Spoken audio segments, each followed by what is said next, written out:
intended for mature audiences.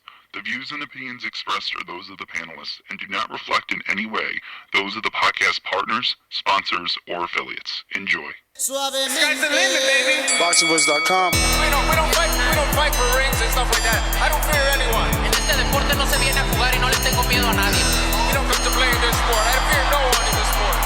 Does that mean that you will fight Triple G later this year? Como lo dije en la pelea pasada, ahorita mismo me vuelvo a poner los guantes.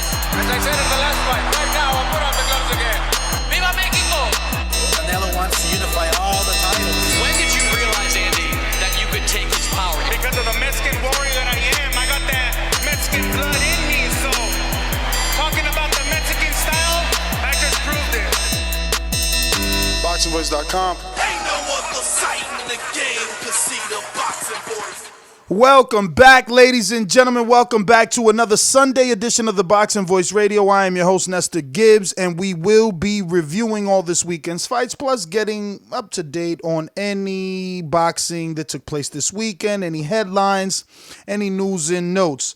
Once again, you can find me on Instagram and Twitter at NesGTO. I'm going to head on out to Indiana. You want to know the number to call in to join the program. It is 1-425-569-5241. Press 1 time. Voice your opinion right here on the Voice of the People hotline. Don't forget you can add Nestor Gibbs on Skype to be part of the conversation. Let's go. I speak it, believe it, receive it. Speak it, believe it, receive it. Speak it, believe it, receive it. I can't say it enough. I speak it, believe it. 2 attempts, handed bands over. Sicko hit, shot and miss. 2 to stand over. Breadwinner, huh? Look who in the building. Let me check my Instagram. I might be at 1 million. BoxingVoice.com. Yo, what up to everybody out there in the TBV universe? Back with another one, and yeah, man, we got a nice little show for y'all guys today. Is the PBC creating their own belt? What are they doing? Are they about to have their own like little UFC thing going on over there? We got Andy Ruiz saying he will do whatever it takes to win this Anthony Joshua fight. Also, we have this weekend's action and a lot of other news and notes, but let's get the show started. What's going on, Ness? What up, champ? How's the weekend treating you? I can't complain, man. Hey, it's pretty nice little weekend. I watched bare knuckle brawl last night. BKB, you know what I'm saying? The guy that beat Paulie Malignaggi got his ass stopped last night by one of my Mississippi white brethren, you know what I'm saying? So big ups to Jason McKnight for that victory. And yeah, man, just watched a little bit of basketball and watched some of my shows that came on last night. So yeah, nice little weekend, not too bad. What about yourself? I mean, I had a good weekend overall, but I didn't really watch any boxing, man. Yesterday, I definitely didn't watch anything. And today, I tried to watch the Rocky Fielding fight. Got caught up in the Terry Flanagan fight that, you know, it just really turned me off. You know, it went so many rounds. The dude wasn't even punching. Like, I literally started counting during one round because I'm like, bro, this dude's not throwing at Flanagan. And I was right. Maybe 2, maybe 3 punches he let go in one round. I believe it was the 4th. Insane. So it was just a lot of showcases that weren't worth my time. I decided to spend time with the family. I didn't even think we were going to do a show. I said, if Mike could find some worthy things, I'll do it. But I didn't think there was anything out there, you know, anything to talk about, really. I mean, I just scroll the internet, and I've been getting a lot of people been asking me about this PBC shit, and I did some digging. I read some articles that were out like a couple of years ago. So I see this is like not a new thing. It's just like resurfaced because of what Bill Wagner told Chris Mannix. I have that quote somewhere. Yeah, it's not new at all, man. We heard this rumor before, and my energy's the same. If they can do away with all the other ones, I'm all for it. You know, when they first mentioned this a bunch of years ago, I was down because we have to take back control. We really have to take back control. Right now, we don't have it. Right now, we don't get what we want because of the sanctioning bodies. Like promoters, the sanctioning bodies work for the fighter. Without the fighter fighting, they don't get paid. I know that some of them do some good stuff and all that other hoopla, but if it's causing problems, it's causing problems. Now, how much good is another title going to do? I don't think it's going to do any good if you're not going to be able to, if you're not going to be able to get rid of the other ones. Now you just got 6 belts. Now, when you're saying do away with, do you mean PBC and their stable have their own title and not recognize anybody else? Or do you mean like promoters come together like PBC, Top Rank, and Matchroom, all the big names come together and like form their own belt and do away with the promoters? Like what? Do away with that's the perfect world scenario that they all get together and form their own belt, but that's not going to happen. If you already got this guy talking about PBC is going to make their own belt, the belt's probably only going to be for PBC fighters, which is just going to be another divide. It's like I've always said, man, if you can get the WBC to take off the faces on the side of the belt, the WBC's over there, or I would show you, But look, though, like when you say it's impossible, though, but that's what they're doing right now. What? Is recognizing belts as a whole. But if they were to come together and create one of their own belts, those 3 guys, they could still make their own money, but just do the rankings right and move up when needed and face the mandatories when needed. It's not far-fetched because this is exactly what's going on right now. I don't know why promoters haven't came up with this idea before. Not just one promotional company. I'm talking about all 3 of them, come together and get a belt. Not just one, like PBC trying to get their own belt. But I think in a perfect world, since that's what you're literally already doing, why not take back control from these sanctioning bodies and create a belt amongst yourself and get that shit recognized as the legitimate boxing champion belt? I just don't see how it's going to happen. WBC is recognized globally. PBC is not. You got fighters in Argentina that have been dreaming about fighting for WBC belt. You could take Devin Haney, for instance. He started from the ground up. WBC youth, Latino, all that shit. He won all the steps. So that's going to be hard. Is going to take a lot of years. Maybe more than 10. And it's going to take a lot of big name champions to get that PBC belt. So it might not end up any different than where we already at, because it'll take whoever's in charge of this PBC belt to pass out a lot of PBC belts so it could get recognized. No different than a basketball player endorsing some sneakers, or vice versa, the sneaker endorsing a basketball player. Like, the more he wears it, the more people buy it. And that's, you're going to have to see Deontay with a PBC belt and Earl with a PBC belt and all the other Pacquiaos and things like that. And that's not going to be enough. You're going to have to see that for 5 to 20 years. Like, I don't even know. This is just... Look, it's like you said, these rumors were out. I don't believe it. I know Bill Wagner's supposed to be like head shit at Fox, but I don't believe it. There's 1,500 middleweights in the middleweight division. How are you going to get them to recognize Jamal Charlo's PBC belt? I think what they hope to do is make it a UFC kind of lure the best talent to PBC on the. Let me interrupt you here, because I didn't even read the article, but here's the best part of that whole article that I didn't read. Here's the ironic part. You got the same guy telling you that PBC's creating a belt is telling you that Al Heyman's sending Jamal Charlo to another network because it ain't no fights for him. So why we believe in this dude? You telling me Al's creating a belt, but he about to send his other fighter to go fight for the belts that he's no longer recognizing? Somebody tell Bill, shut the fuck up. He wasn't authorized to say what he said. That's what I'm saying. That's what I believe. You can't tell me PBC's creating a fucking belt, but they're gonna send Charlo to the zone to fight for the belts they don't no longer recognize. PBC we gonna recognize our own belt, but Charlo, we don't need you on this side of the street no more because there ain't nobody for you to fight for.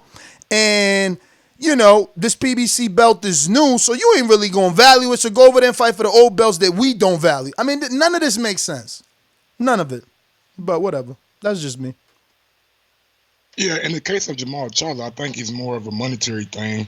They want him to fight Canelo because they think they'll get a career high kind of payday, and maybe some of that will sprinkle onto Mike, PBC. your argument got to be based off something better than Canelo. I mean, that's the only Canelo's fight not that even at 160 no more. He made that clear. Okay, but that's the only fight that I think they were willing to send Jamal over there for. And maybe Demetrius Andre too. But at the same time, like you said, I seen the graphic with Andy Ruiz on the Wilder Ortiz thing, and it said WBA and IBF champion. It said nothing about the IBO and nothing about the WBO. So maybe you're right. I mean, I don't know, brother. Maybe Bill Wagner just needs to make some headlines. I mean, he got to get people to know who he is. Boxing fans only know Espinoza and Joe McCroskey, John Skipper, Eddie Hearn. Have you ever ran across or interviewed Never. Mr. Wagner? Might be something. Yeah, I seen that too. He talking about, that's another thing Bill said. Like, oh, we get the good fighters. Showtime get the leftovers. I know. My man was not authorized to speak. I'm telling you right now, he was not authorized. That's why I ain't read the article. I'm like, this ain't even real. Authorized to speak when I think he the man, ain't he? He running shit, right? Yeah, you asked. How you the man? I mean, he the Fox executive. It was Espinoza the man? I mean, he was the Was president, Peter Nelson the man? Yeah. I think those guys. Peter Nelson was the man. He got the guys' dates right. Espinoza did too then, so he's the man. Espinoza, yeah, he was the president of Showtime Sports. I mean, they got to stand for something, right?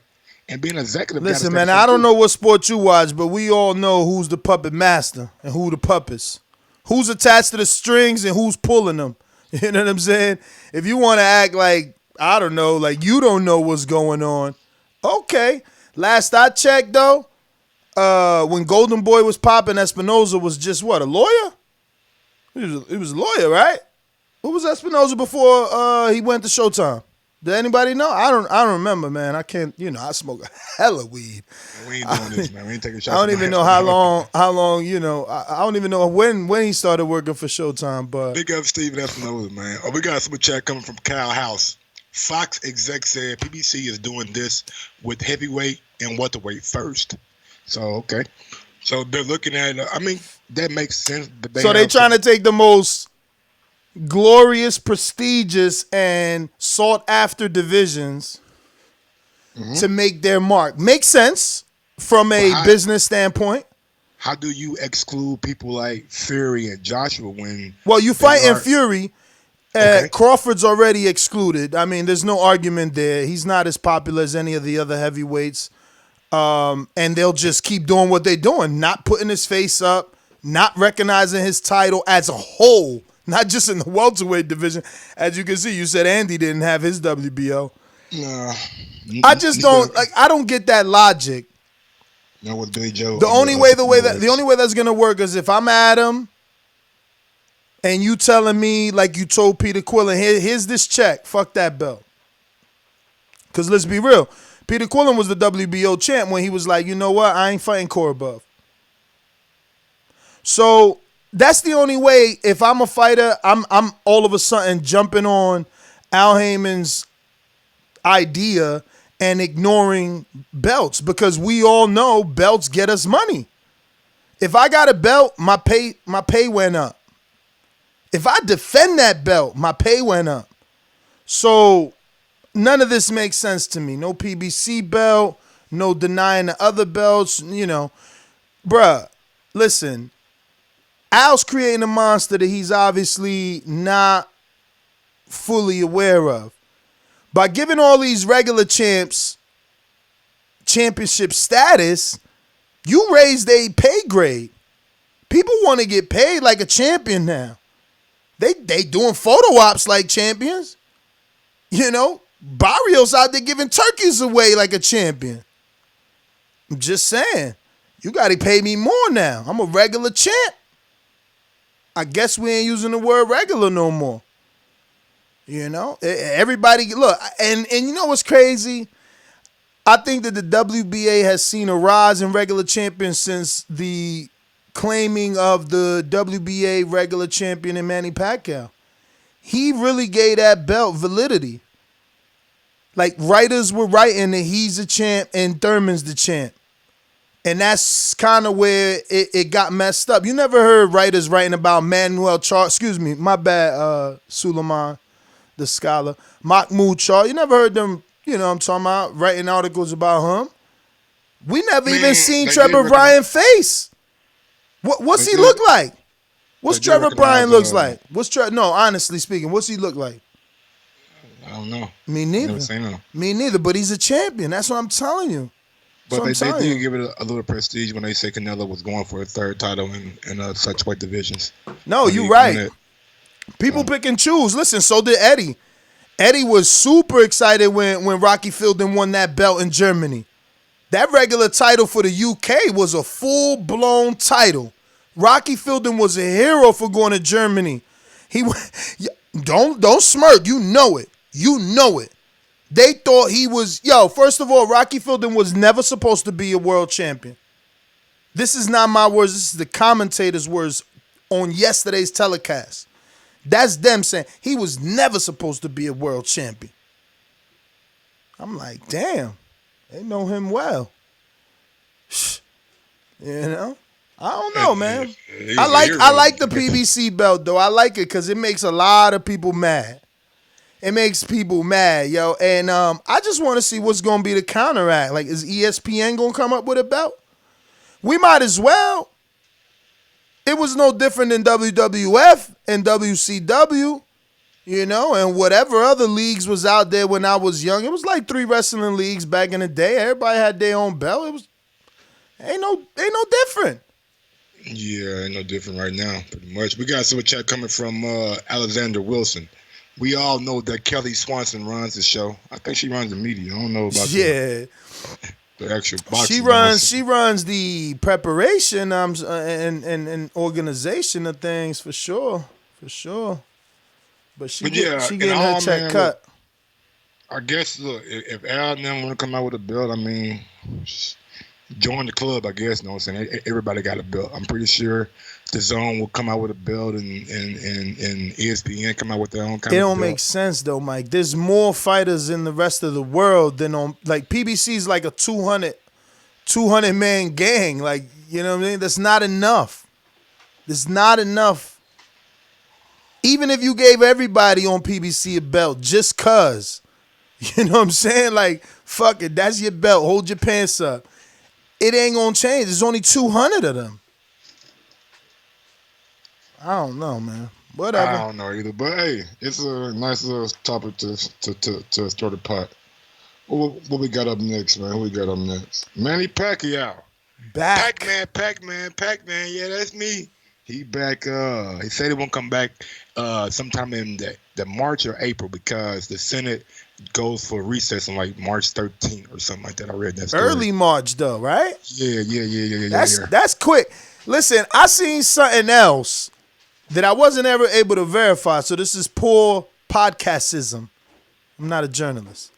So, Mike, did you see a video of Pacquiao talking about he want to fight Earl and somebody else, or is that fake? I ain't see that. I seen a title that maybe said that. I don't know. I seen a video, but let me tell you, see, I'm so stingy with my time. I promise you on my dogs.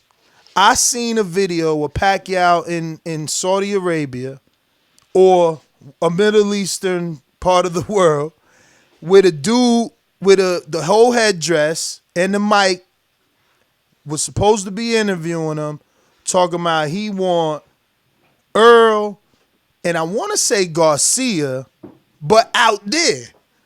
And I'm like, yo, I ain't even click it because I ain't had the time.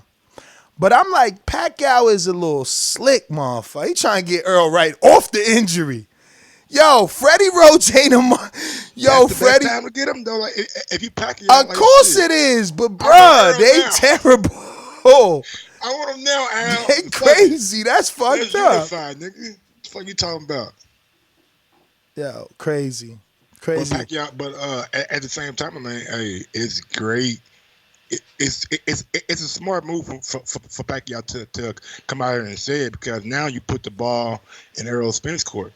Is he gonna say I need a tune up before Pacquiao?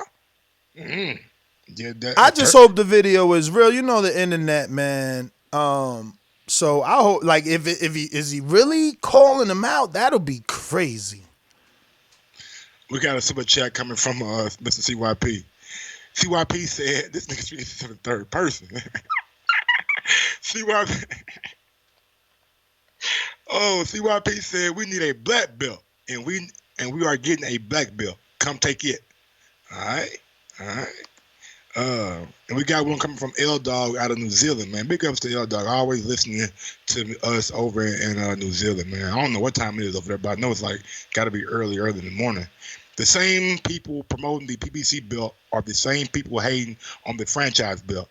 I really doubt that the PBC will fully transferable. At least the WBC franchise belt is recognized by the WBC. I think L Dog. But wait, he said at least the WBC franchise belt is recognized by the My man, the PBC belt is recognized by the PBC. It's the same thing. But you got to understand too, like non-PBC fighters probably won't be fighting for that belt. Simple as that. Dog, what you mean? Vacant title? like when they go to purse bid. I'm saying non-PBC fighters though, like people on the zone. Bro, I want your belt. If I gotta fight you, right? Like if I'm in next up in the rankings, like I mean, you ain't just walking into the ring with that shit. Hold on. I'm gonna come over there and fight Errol Spence on PBC. And Crawford should walk away. He should take that PBC belt and start doing interviews on Sports Center. Like, yeah, that's what they get. They thought they was gonna keep me out. Well, here I go. I got their belt. Come get it on ESPN now. Bruh, come on, man. They can't do that, bruh. They gonna have to. I mean, look, I don't know, man. I can't wait to see what really happens. Oh man, that don't make no sense. You see how it don't make no sense? You see how it don't make no sense? Because it's like my man said, what is not transferable? So then it is a franchise, PBC franchise belt. That's exactly what it is, because I don't think it's gonna be like they're gonna be like, you could take out other belts, but leave that one here with us. Like, no, I want the PBC belt too. But how do you let the PBC belt grow if you don't let it go? If Crawford beat Earl and he want to take that, let him take it to ESPN so he can be like, yo, what the fuck is that? Why you say PBC? Oh, that's when he beat that fighter. You know what I'm saying? Hey. Cool. But yeah, Sergio Gomez says that PBC belt won't be recognized by any other fighters. I don't know, man. I don't know. Depends on what that bag for that PBC belt is like. If that bag is a little bit different, you never know. You, man, you start defending that PBC belt and you start fighting for that PBC belt and you notice your check getting a little bit different. I did notice that Manny Pacquiao, I guess one of his handlers said that they weren't really interested in the Mikey Garcia fight. I'm attributing that glad. more to you than anybody else, because I was of the mindset that Mikey Garcia would have been a safe, smart pick for Manny Pacquiao. But I guess with the loss, and those were the words that they used, since they lost to Errol Spence, we're really not interested in that fight, leaning more towards Danny Garcia. But it's hard. It's hard to keep fooling the public when you got so many superstars out here in top level fights. You know, you can feel how you want about Wilder Ortiz, but the hardcore fan understands that's a high level fight. Ruiz, Joshua, same thing. We might have not thought that the first go around, but that first fight taught us high level fight. You know, and everything else that's high level, man, it's out there. we getting it. Earl and Sean and Danny and Thurman, like, we getting it, you know? We getting it. Yeah, but I think now if Manny Pacquiao, because there were rumors about Manny Pacquiao wanting to fight Amir Khan over in Saudi Arabia. So if he was able to like swerve Khan and like bring Danny Garcia over there, I think that's a major move because we don't know. I don't know, man. I don't know that Danny going all the way over there. You know, his father a little bit like overprotective. Overprotective is what I'll say. And I don't know that he lets him go over there, but I'm glad that these other fighters are putting the pressure on Manny to make him realize he can't have a dude coming off a loss or a dude that, you know, his biggest win is Marcos Maidana 15 years ago. Like, you can't do that. Like, and I'm glad. We got some other super chats, though. We got Cowhouse says, UFC does not let its guys fight Bellator guys. Yeah, but they under contract. UFC guys are under contract to UFC. It's different. PBC is no promoter. They all just like work for Al as, you know, Al's an advisor or whatever he is to them. He ain't nobody's promoter. Jay Cooley with the super chat, man. Shout out to everybody with the super chat love, man. We could definitely use it, man. I want fucking Mike here December 7th for the AJ fight. Our reaction was epic, and I think that we really need to try to replicate that times 10, better equipment, maybe more people, and you know, the super chats is definitely for that. So Jay Cooley says, okay, take PBC out of boxing. Will die. I mean, I don't know that it'll die because I'm going to be honest. If everybody on PBC retired tomorrow on some million man strike shit, I'm going to be like, damn. I'm going to report on it. I'm like, damn, Earl really, every day I'm going to report, but I'm still watching DAZN like a motherfucker. I'm still watching Joshua. I'm going to watch ESPN, and December 7th, I'll be right here cheering for Ruiz, so I don't know what you're talking about. Nigga, me. That shit gonna die with me. By that time. That shit ain't gonna die with me right there. I mean, PBC, I'm a pour a little liquor out for the motherfuckers, man. But I'm gonna keep watching boxing. I'm telling you. Nah, man, I got to. Sheesh. But yeah, man, Pacquiao, if he comes back in March, who do you want to see him in the ring with? Is it a Thurman rematch? Is that the most appealing thing to you, or is it the Earl Spence fight with Danny Garcia? Nah, for me, give me the Danny fight. Give me the Danny fight. I don't want the, I don't want the Mikey fight. Listen, I don't want nobody getting no easy road, man. I damn sure wasn't given an easy path. You know what I'm saying? My shit was swiggly as fuck to the, so, everybody got to have a road, man. Like, it won't be fair. It won't be fair. And I don't like that old big name shit. Like, we already got Canelo and Joshua doing that shit. Like, how many more people we gonna keep giving the power to pick and choose, straight up cherry pick, right? Like, come on, man. Nah. Look, Canelo picked the dude 2 weight divisions up. People still called it a cherry pick. So imagine, like, and that's the thing. They never give Pacquiao that energy. If he really signed to fight Mikey next, we'd be cool with it. And Khan, we'd be cool with it. We'd be finding ways to say how it's a big fight, man. And it's crazy because certain fighters, if Charlo fight fucking a dude coming off a loss, he Jesus Christ on the cross. He done for. You know what I'm saying? So it ain't fair, man. We got a super chat coming from Sergio Gomez. Without Canelo at PBC, oh shit, yo, worthless. They worthless. Oh and shit, Mike. Of Canelo, supposed to be in attendance on December 7th in Saudi Arabia at the Joshua. Yo, who's reporting that though? I seen a Facebook post about that, bro. Where that shit? Where the source? I'm going with Joseph on side. I trust Joseph, man. I trust Joseph, man. Big Super Max with the Facebook post. Why you want to look like that, man? Yeah. Hey, hold on.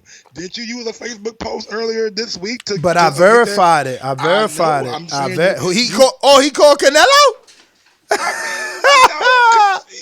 Hey, shit. Like brothers and shit, almost. Yo, word is born. There was no pun intended in that. Because Charlo is fighting a dude coming off a loss. I just completely forgot. Nah, man, coming off a win, man. Fuck all that. That's right. That's right. That's the energy we need to keep. Mike is right. He coming on.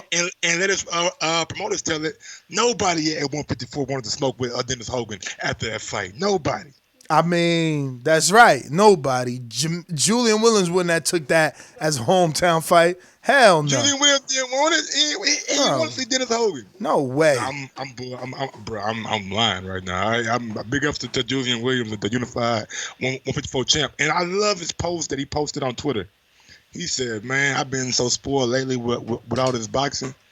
This weekend ain't nothing on. I'm over here fiending, having withdrawals. I said, man, me too. So I retweeted it, you know what I'm saying? So big ups to Julian Williams. He's an avid boxer watcher. That one white boy says, Jesus Christ died on the cross, but he arose from the dead. And Charlo will too, as soon as he in a big fight. Charlo ain't dead though, man. No, but it was all in the metaphor, because I said if Charlo fights a dude coming over law, he'll be crucified like Jesus. So he said Jesus arose, and I'm like, he will too. Like, soon as he signed a fight, Benavidez or Gennady, Canelo, Keller Plant, something big, people going to forget about the past. That's how it is. We need that Andrade fight first. That'll be the first fight for him too. His brother already got it seem like a I guess it's a big fight. I mean, all the buzz around. You know what I'm saying, Jamel CYP acted like Harrison ain't bring that fire to Charlo. You see what? I went back and watched it, and like, yeah, he admitted to that fake, but he was trolling the whole time. He trolled him at the end. He said, that ain't true, but it sound good, right? Good story though.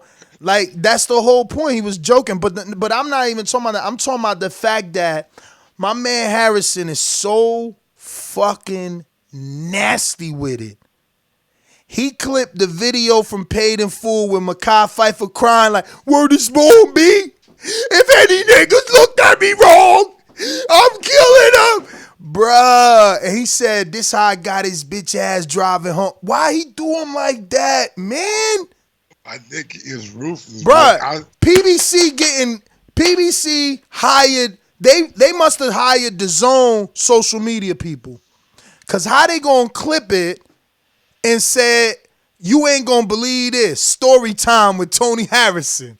No, bro. That meme right there, that shit all shit out there. No. I ain't talking about the Mekhi Phifer shit. I'm talking about on PBC, they made their own and put they just clipped the press conference of Harrison ripping them. I mean, somebody made a great ass burger back in the day at McDonald's. Now you got Burger King and Wendy's and all kind of shit. You know what I'm saying? So people gonna copy. I'm just saying that's a good thing. That's a good thing. Yeah. That's a good thing.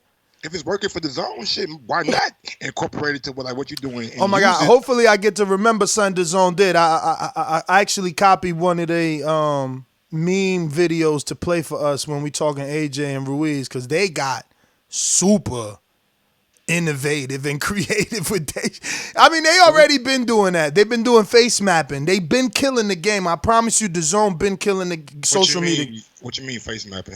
They've been face mapping. So like, all right, so if I wanted to put your face on Debo's, that's face mapping. So it's like, boom. And they've been doing that. They've been doing that. Like, remember, but the Zone, PBC too, though. Because when Manny Pacquiao, it was what, Thurman? Well, who was it? It was Earl watching Manny Pacquiao and Thurman or something like that. Yeah. It was somebody that has, man, they getting good. Like, everybody is stepping their game up. This what I'm saying. It's a perfect time to be a boxing fan, man. They giving us shit from all over.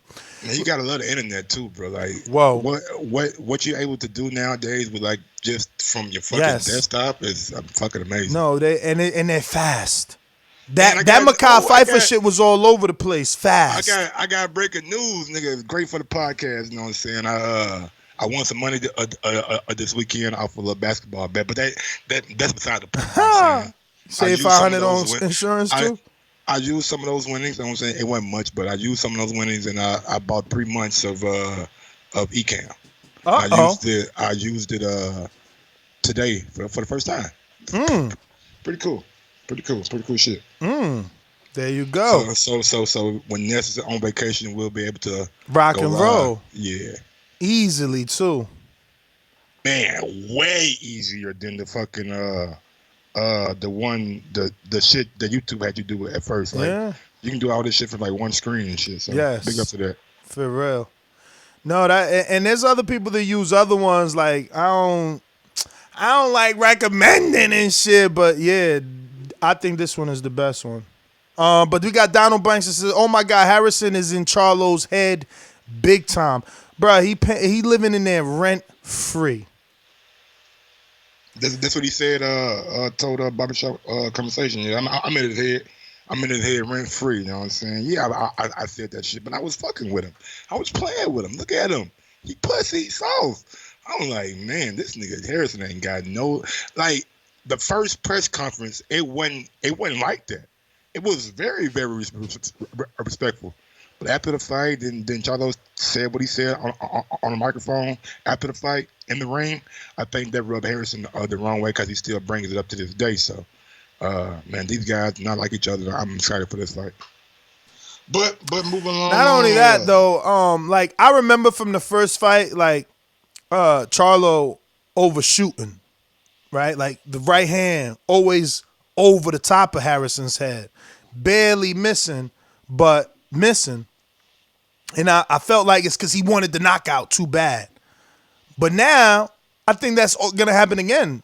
But it's going to be because of anger, because he's going to want the knockout even more. You know what I'm saying? I could be wrong, but we'll see. Yeah, man. And one thing that did resonate with me that I totally agree with Jamel Charlo was Radio Raheem had an interview with him, and he asked him about him being emotional after the fight. And one thing that he said, like, bruh, I wanted to win. I see myself winning. If you've been undefeated your whole career, and you don't like winning as much as I do, then you're gonna cry. You know what I'm saying? You're gonna be emotional, and I totally feel him because I've had a time where I lost in the playoffs or some shit, and I really thought, nigga, we're gonna go win the fucking chip this year. You know what I'm saying? And shit, crying on the goddamn sideline. So I feel him. You know what I'm saying? I totally feel him. Nah, if you're a competitor, you'll get there. If you lose, man. So I never criticized them, and if I did, it was surely entertainment purposes only, because I understand, you know what I mean? Like, as a competitor, you don't want to lose, and that's just emotion. That's just passion. That's just, fire. So that's the exact word that he used too. He said, emotion is not, I was passionate. I wasn't emotional. I was passionate. But all right, number 3, Andy Ruiz believes Anthony Joshua is worried. Soft. Oh, worried. I thought you said. Okay, wow. Said he will do whatever it takes to win. And one thing that I brought up a long time ago that I seen Teddy Atlas do a little video on it. I'm like, okay, maybe he watching too, but is AJ losing too much weight, bro? Like, bruh, let me tell you something. I know it's people that watch this show and be like, yo, Ness conceited as hell. He always thinks somebody watching him. I promise you, I seen that Atlas shit. All right? Someone, because, see, he's bigger than us. So he got interns. One of his interns watches our shit. And I'm going to tell you why. I posted that picture that he used on the thumbnail. I cropped that. That's a DAZN picture. It was really AJ and KSI on the phone. I cropped that picture and put it on the Instagram and asked that question, did he lose too much weight? That shit had like 600 fucking likes on it. And then the next day, my man doing that show, which is funny. But he did lose a lot of weight, man. I don't know. AJ out here looking like a motherfucker. He looking like Pookie for real. His hair all extra curly and shit, almost kinky. What's going on? His shirt all wrinkled and it looked big on him. I don't know, man. A motherfucking pajama top or some shit. You know what I'm saying? Like, what he wasn't. I mean, look. Then again, right? KSI came on in West Coast time. Maybe they that screenshot was a Skype call to the UK when KSI won, which makes it super early in the morning for AJ, and he was just looking like he rolled out the bed. But that's what he looked like he rolled out the bed. Man, speaking of KSI, nigga, I seen a Good Morning Britain clip. You know what I'm saying? Good Morning Britain with like Fury and Wilder did, then Wilder did again by itself. that shit had like almost 3 or 4 million views, bro. I'm like, good morning. Like normally, the kids ain't really. He's following big, him. bro. Listen to me. When you see DAZN doing surveys with their subscribers, if they want to see more YouTube-like fights, it's because it was a hit. People don't want to believe it. People saying that they're lying. Why are they doing more surveys then? And that was going to be one of the topics, but somebody talked me out of it. But I digress, because I seen an article on Boxing Scene that says is what the zone is doing, is it working? And from the zone standpoint, the numbers reflect that. And what I'm talking about is them waiting almost 60 minutes to go on with the Canelo fight after the UFC fight. That they say that brought in more subs after the fight was over, and also them putting on 2 YouTubers that brought in more subs. So I think what they're doing for them is working, and it's not messing up the sport of boxing, in my opinion. If anything, it's making the sport of boxing more current to people online and people offline. I see more and more people talking about, I gotta get the zone now because of Canelo or of boxing or of Bellator. You know what I'm saying? Some reason people want to download the zone, and it's the #1 sports app in North America right now. So big ups to the zone. Listen, the thing is this. They gained subs, and they know if they don't give the subs what they came for, they're going to lose them. So they're going to do more. Bro, the survey was it wasn't just asking, do you want to see YouTube fights? Do you want to see content from KSI and Paul Logan and some other fucking YouTubers I never even heard of? Yo, the least they could have done was say, do you want to see content from Radio Raheem, who was the first motherfucker to cover KSI, who made it possible? You know what I'm saying? Like, it's crazy. All right, good. They put him on the zone, but like, I don't know. Maybe he should have been on the survey too. I mean, and he did pretty much a damn good job. So hopefully they extended some kind of olive branch or like contract to him to where he can possibly call some of this shit for the zone. I mean, he's not bad at what he do. So, yeah. Sad part, man, is that for years we've been preaching content on YouTube will attract boxing fans, and now they're seeing that YouTube is the pool to find boxing fans. It's like crazy, but you know, look, one brick at a time. But back to AJ, yeah, man. I think he's probably done lost a little bit, or a lot of bit of weight. You know what I'm saying? I don't know if this is going to be more of a boxing AJ. Is he going to be fighting for power? Because if you lose weight, it just, you know what I'm saying, you're trying to maintain your cardio, and you maybe try to get leaner so you can be more athletic in the ring, and you try to outbox Ruiz. So I don't know if this fight is going to go the distance. If it does, I haven't seen anything from AJ to tell me that he is going to be like one of the guys that could possibly go the distance without being fatigued. I know he went the distance against Parker, but at the same time, Parker doesn't bring the same kind of pressure that Andy brings. And if Andy touches him, does he have a flashback? Does he know how to hold his composure? You know what I'm saying? So a lot of questions to be answered with that weight loss. Yo, did you see this DAZN meme video? I'm sharing it now on the YouTube. Check it out. Let me see. I got to add some volume to this shit because it's hilarious. Joshua looks so tired. I think he wants to push that shit. He says that this is the heavyweight champion. Yo, did you see that? Bruh, they got a face map in the Andy, and he steals Joshua's ice cream cone with his tongue out. It's hilarious, bruh. Then they got Sergio Mora in the back like, Joshua looks faded. Yo, and look at Eddie's face. Look at Eddie's face. Yeah, I've seen that shit online too, yeah. The zone is hilarious, all right? Yeah, I love what they're doing, man. This is for real. I love what they're doing. Me too. It's pretty dope, pretty dope. Number 4, man, the fights of the weekend. Now, I did see Pablo Cesar Cano get his second round KO over Roberto Ortiz. I was on Facebook, and I am subscribed to the Golden Boy Live or whatever. So as soon as I got on, like, oh, here you go, Facebook Live, and I didn't have to wait for anything because as soon as I turned to it, old boy was getting in the ring, and that fight did not last that long at all, man. He knocked him down the first round and came back and knocked him out in the second round, man. So yeah, big ups to him. Really didn't see much to tell me how good he is, but yeah. I mean, he's the dude that knocked out Linares too, right? Oh, Cano. Oh, this the Cano that knocked out Linares. Yeah. He also beat Paulie, I think, on a real split decision or some shit. Yeah, he done had like a resurgence, hasn't he? I see you, okay. I mean, kinda. I think he lost after he beat Linares, though. That was a while ago already. Nah, he ain't lose after he beat Linares, because Linares, that was earlier nigga this year. Had to be, right? I don't know. Let's Google it. Yeah, it had to be earlier this year. Let me see this shit right quick. Because I think he beat Linares on the zone on the undercard of...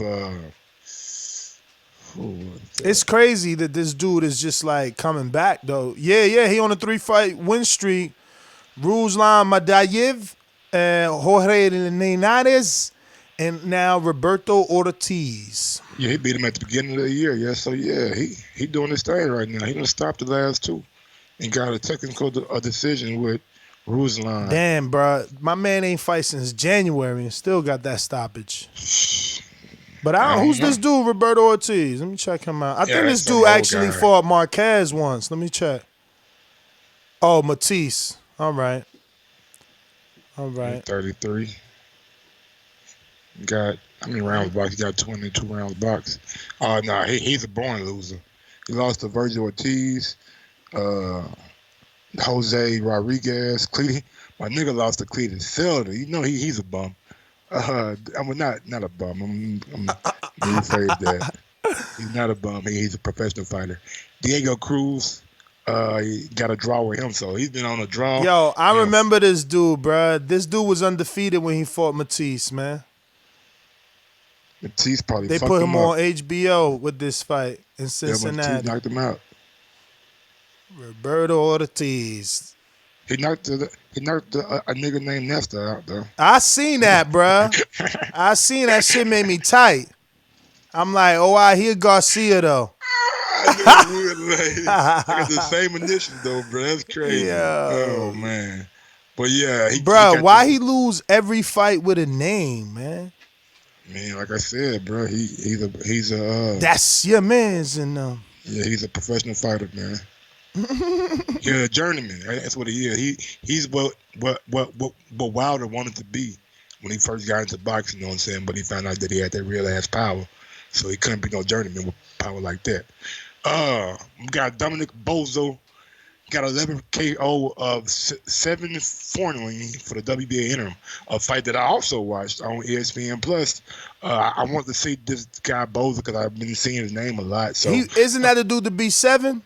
Yeah. I wanted to see the 7 fight. I've been seeing his name on the rankings forever, and I ain't watched that shit. 7 his fucking when he punched, his feet will follow.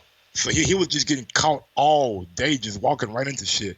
But the power really wasn't fucking with him, you know what I'm saying? Because he was putting pressure on Boesel, had Boesel going into the ropes, you know what I'm saying? Boesel was doing a lot of counterpunching, but Fornling was the guy who was aggressive and doing a lot of combinations, but he got caught in that 11th round, I believe, with a hook or was it a straight right? It was something that had his ass on fucking wobbly legs. Then Boesel just went in for the kill and started throwing big shit at his ass. And yeah, that was pretty much it. But I was sort of impressed. I was more so impressed with Fornling, chin, and his pace and his combinations more than I was with Boesel because he kind of did like he was gassing out sometime during that fight. But it's still on ESPN Plus if you want to check it out. Junior Fa goes 10 rounds to get a unanimous decision against Devin Vargas. Yo. He got to do something about this, man. Like, we need to be able to watch this stuff. Like, yeah, man. Like, Junior Fa's a guy that I wanted to see, but I'm kind of glad that I didn't tune in if he's going 10 rounds. You know what I'm saying? I mean, why some people could go rounds and say they wanted to go rounds, and then this guy, you don't know what their plan was. I don't know what their plan was, but I know when you're a heavyweight, you ain't trying to go 10 rounds when you're fighting guys that you matched up to get out of there. I don't know who Devin Vargas even is. He don't even sound like a heavyweight, to be honest with you. Man, Devin Vargas? Yo, he got last name Vargas, first name Devin. He got best of both worlds. Man, he don't even sound like a heavyweight. That's what I'm saying. And you go 10 rounds with him? Like, come on, bro. Like, all right, Junior 5, but I mean, I'm going to have to end up breaking down and getting UFC Fight Pass, right? Because I'm not doing it. Bruh, I'm not doing it for the look. Listen. You just said that you wanted to. We got. I said he need to make it accessible. Bruh, listen. Junior Five's the like he's the biggest thing on there, man. You know what I'm saying? Like, who the fuck is Dominic Boesel? That wasn't even that card. No, that was on ESPN Plus. And Ivan Globe, I watched him lose on a Bucksino. Yep, Dennis Douglin. I have no clue who Mike Guy is. I can't believe he beat Dennis Douglin. I can't believe that you got a split decision over Dennis. I said, what? Who is this guy? And my man was extra ready for this fight. Bro, I read the motherfucking little transcript, and the way the people with the art made it seem like it was a bloodbath or some shit. Like, it was a war. Like, what? Dennis had a war with a nigga named Mike Guy? Come on, man. Bro, it might be oh no, that other guy's name is Guy Robb, maybe? I don't know. But Hemi Ahio got a second round KO Who the fuck of is Joshua that, Mike? Tufte. He was 16-0, a heavyweight. I mean, if you're heavyweight, I'm going to report on you. You know what I'm saying? And he's a heavyweight. Yeah. What country is he from? Damn it, man. And they had the shit right before to like describe him too, and I cut it off. I don't know where he's from. Oh, he's from New Zealand. Yeah, New Zealand. Okay. Oh, this some Lou DeBella shit. He found Junior 5, and this must be his boy. Yeah. He said, "Well, his boy got the KO. Ivan Golub got a 10th round KO over Janer Gonzalez. Janer just fought somebody. Yo, this was his U.S. debut. Oh, no, it wasn't. No, it wasn't. He fought in Colombia before, or Columbus. I was going to say Colombia. It's not in the USA. Unless you're talking about Colombia. Oh, he beat Ed Fontaine before. Okay. All right. Took him 7, but he did it. And then I didn't really watch this Rocky Fielding card, but you did, so you can take it away from there.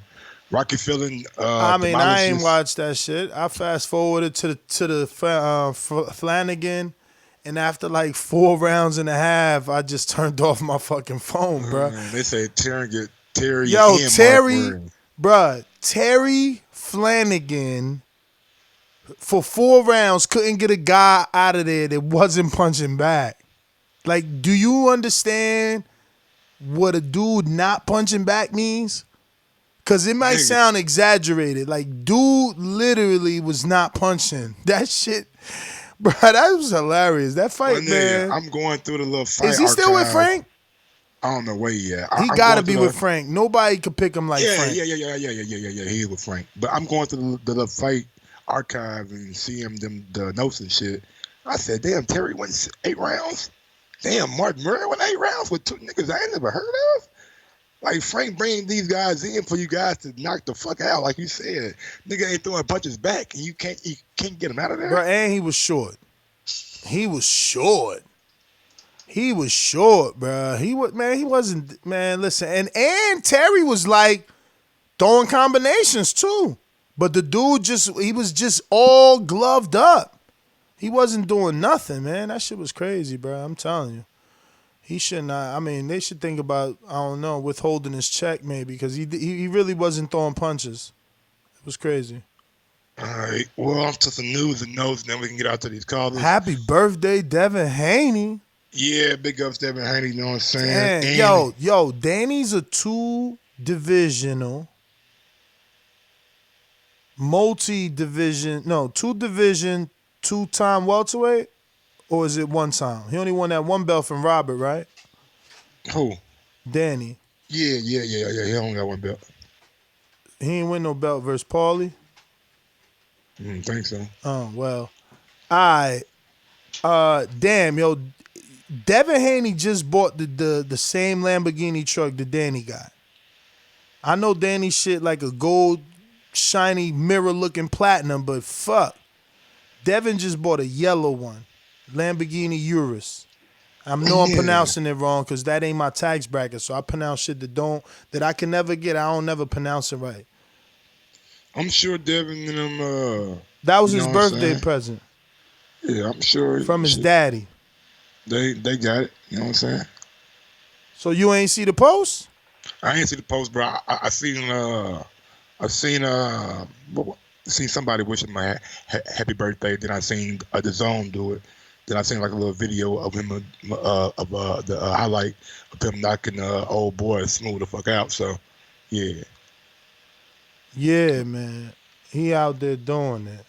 But we got a tweet that came from Joseph Parker. He says, Derek Ward Cesar. We've been trying to make this fight for 2 years now. So let's fight. Simple. But now you're as silent as Dylan and White avoiding a rematch. What's going on? At D. Higgins Duco, at Eddie Hearn, at Frank Smith, at Mr. David Hay, at Sky Sports Boxing. Man, tell Joseph Parker he starting from the bottom again, bro. Derek Chisora is at the top. Derek Chisora is in conversations with what's this dude named the cruiserweight who's already the number 1. He's like mandatory. So why wouldn't Derek rather fight him? That's 1 step away from having a mandatory shot, a guaranteed purse. Like, man, tell Joseph kick rocks, man. Tell him go fight Junior 5. Damn. Well, Junior 5 beat him like 4 times in the amateurs. I mean, he need to do something. I hear him, though. You know, he trying to do something, but, like, he's too late. Spider bite? That must be a first in boxing. It must be like a tarantula or something, man. Like one of them motherfucking, like, I mean, Joseph Parker. I mean, Peter Parker. People want pictures of Earl. My man ain't give us no pictures of his spider bite. Private, man. You know what I'm saying? Doctor, patient, like confidentiality, you know what I'm saying? Agreement or whatever. But, Eddie Hearn, we talked about that. Juan Marquez says Canelo needs to fight Triple G again is what the fans want. I do believe that event-wise, you know what I'm saying, as far as the people coming out, I think that's probably one of the fights that the fans will probably come out for is a Gennady and Canelo fight. And if it's Canelo, like, it's now, I mean, ain't no better time to go and give the Zone what they want and get this guy out of here in, like, dramatic fashion. Make his ass come up to 168 of a weight that he never fought at before and expose him. Yeah, man. Marcos Maidana, Jorge Cali make official cruiserweight clash for April 18th. So it's going down. Marcos Maidana fighting that cruiserweight, baby. Michael Soro dominates Cedric V2 in 5 rounds. Somebody said something about Soro being like the real deal, a legitimate threat at 154. Who? So I forgot, man. I told you that about Michael Soro. He the one. Yeah, you. He the one beat up Michael Douglas. Somebody Douglas. What's his name? What? Dennis Douglas. No. I don't know. But yeah, somebody like a promoter or somebody said that he's the real deal. I don't know. He's all right, man. I watched him fight. He's pretty good. And Carissa Shields versus Hazabin. Yeah, that's rescheduled, huh? January 10th. AC. Yes, sir. On a Friday. I might go because it's a Friday. That's cool. And also, Carissa Shields says she is ready to make her full-time I seen that MMA debut. I can't believe that. She said, man, the UFC fans are passionate and they appreciate real fighters. But they ain't paying right. I mean, maybe the checks over there are like better for women. Like maybe she's seen the emergence of Ronda Rousey. Maybe she can duplicate that. You know what I'm saying? Who knows? If she goes over there and is a real legitimate threat to these women, then who knows? And I seen this on the Twitter line too. Disney is doing like a biopic on her, so they already got the actress who's playing her. So that's good too. So I mean, big ups to Clarissa Shields doing some big things out here in this boxing and entertainment world. Bruh, you know, if you got Hulu, you get Disney. ESPN Plus and Hulu. Yeah, but you gotta watch it through Hulu though. You got to watch it. I thought it was like a bundle or something. You know what I'm Yeah, saying? but like, you gotta watch the Disney through Hulu. That's what I heard from what I saw. How you gonna watch the motherfucking the ESPN Plus? You gotta watch it through Hulu too. I don't know. But yeah, it's like I don't like that Disney shit though. I don't like that. They ain't got enough of me yet. I looked at them like, nah, they ain't got enough yet. I don't even understand it because I did. I set into my remote Maleficent and a bunch of Disney shit came out on my cable box. I don't know what they talking about. I thought they was taking all their shit. I don't know, bro. Shit, I know. I watched the Mandalorian though. Damn, that's cool. out already? Yeah. I thought that was only on the app. I mean, yeah, for some, I guess like some people. Oh, you big dog because you got little pirate sites. I don't know nothing about nothing. You got what's my man? You got Jack Sparrow sites over there, so you think you cool? I have no Jack Sparrow or anything like that, but I did check out the first 2 episodes. You know what I'm saying? Pretty good. You know what I'm saying? Pretty good. I'm not even a big Star Wars, you know what I'm saying, guy. Oh, so you don't even watch that, so you just stole it for free, for just to get the fucking adrenaline rush, huh? Hey, I was just like, shit, everybody talking about it online and shit. Like, let me check it out. And I'm like, all right, cool. Yeah, that's pretty good then. That nigga out here shooting shit. That's kind of shit I like. Man. Oh, you know what? What did we just watch, bro? It was pretty good. You got Prime? You on mute. Talking about Jack Ryan, the second season? Nah. But I think you watched this already because I think you the one recommended it like almost 6 months ago. Was the Hannah? Yup. Yeah, pretty cool. Bruh, when they coming out with season 2, that shit was fire. I ain't even finished it, you know what I'm saying? I was on episode cause nigga. I did a binge on that shit. Because I watched the movie before.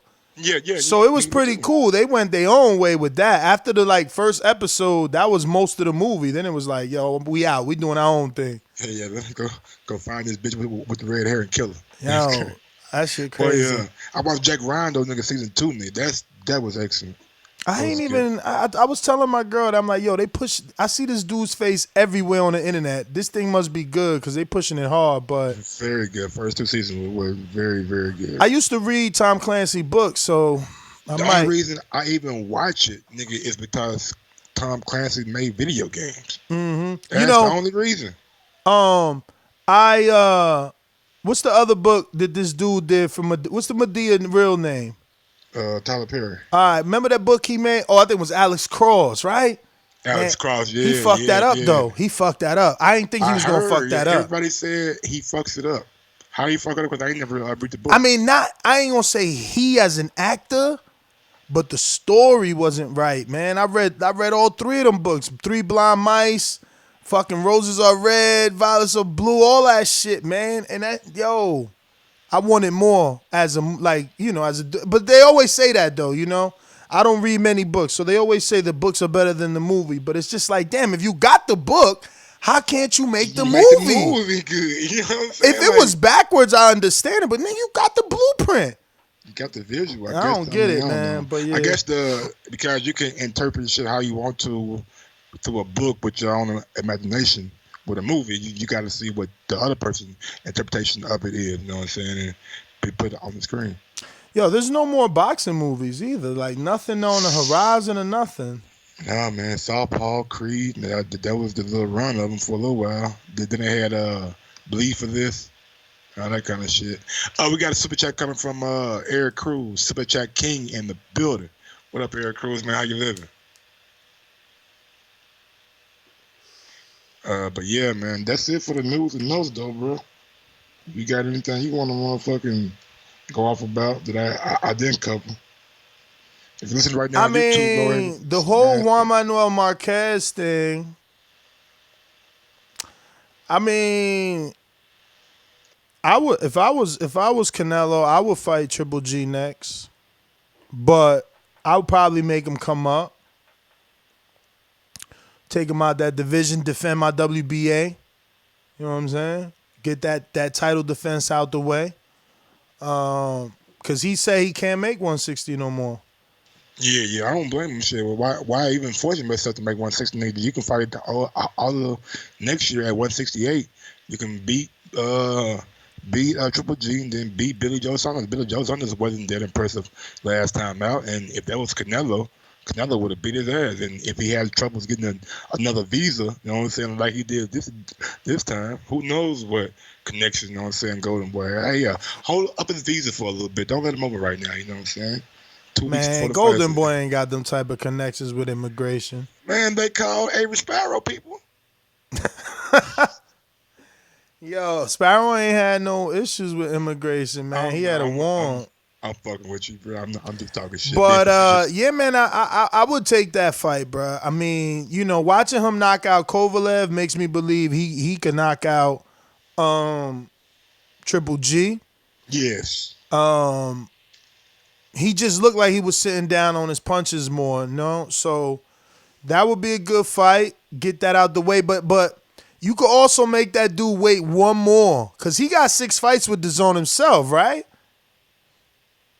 I think it's up to like 6 fights. I think DAZN might have There you go. Listen, Gennadi's already fighting Sedimenta. Yeah, Sedimenta in January or something like that, right? I don't know. Whenever he find him, so... You know, you could fight Billy Joe on Cinco de Mayo. Keep making Gennady just get a little bit older. You know what I mean? We got a super chat coming from, God damn, Donald Banks. Nez, put my homegirl Raquel on the show. She fighting for the WBA Interim at 154 because Hannah Gabriel's out, hurt. After the win, she won't smoke with Gabriels. She on the December 5th card? Now she's on the. I think she was on the November 23rd this weekend, like this coming up weekend card. I don't know, not Wilders, but I reported on it last week. It should be in the chat somewhere. Let me see. No, I think she's on UFC Fight Pass though. Let me check it right quick because I reported on it Thursday. You know what I'm saying? So shouldn't be too hard to go back and find. And Oshikwe Foster. Yeah. She fighting Alma Ibarra for the WBA Interim November 23rd. And then Oshikwe Foster, the one that Charlamagne the Guy brought up, talking about Javante ducking him. He fighting on December 5th on Shadeja Green undercard. Okay, where's gonna be at? Jersey? Nah, New York. Yeah, okay. It's Lou DiBella. Broadway boxing. Broadway boxing, but they put in a new spot.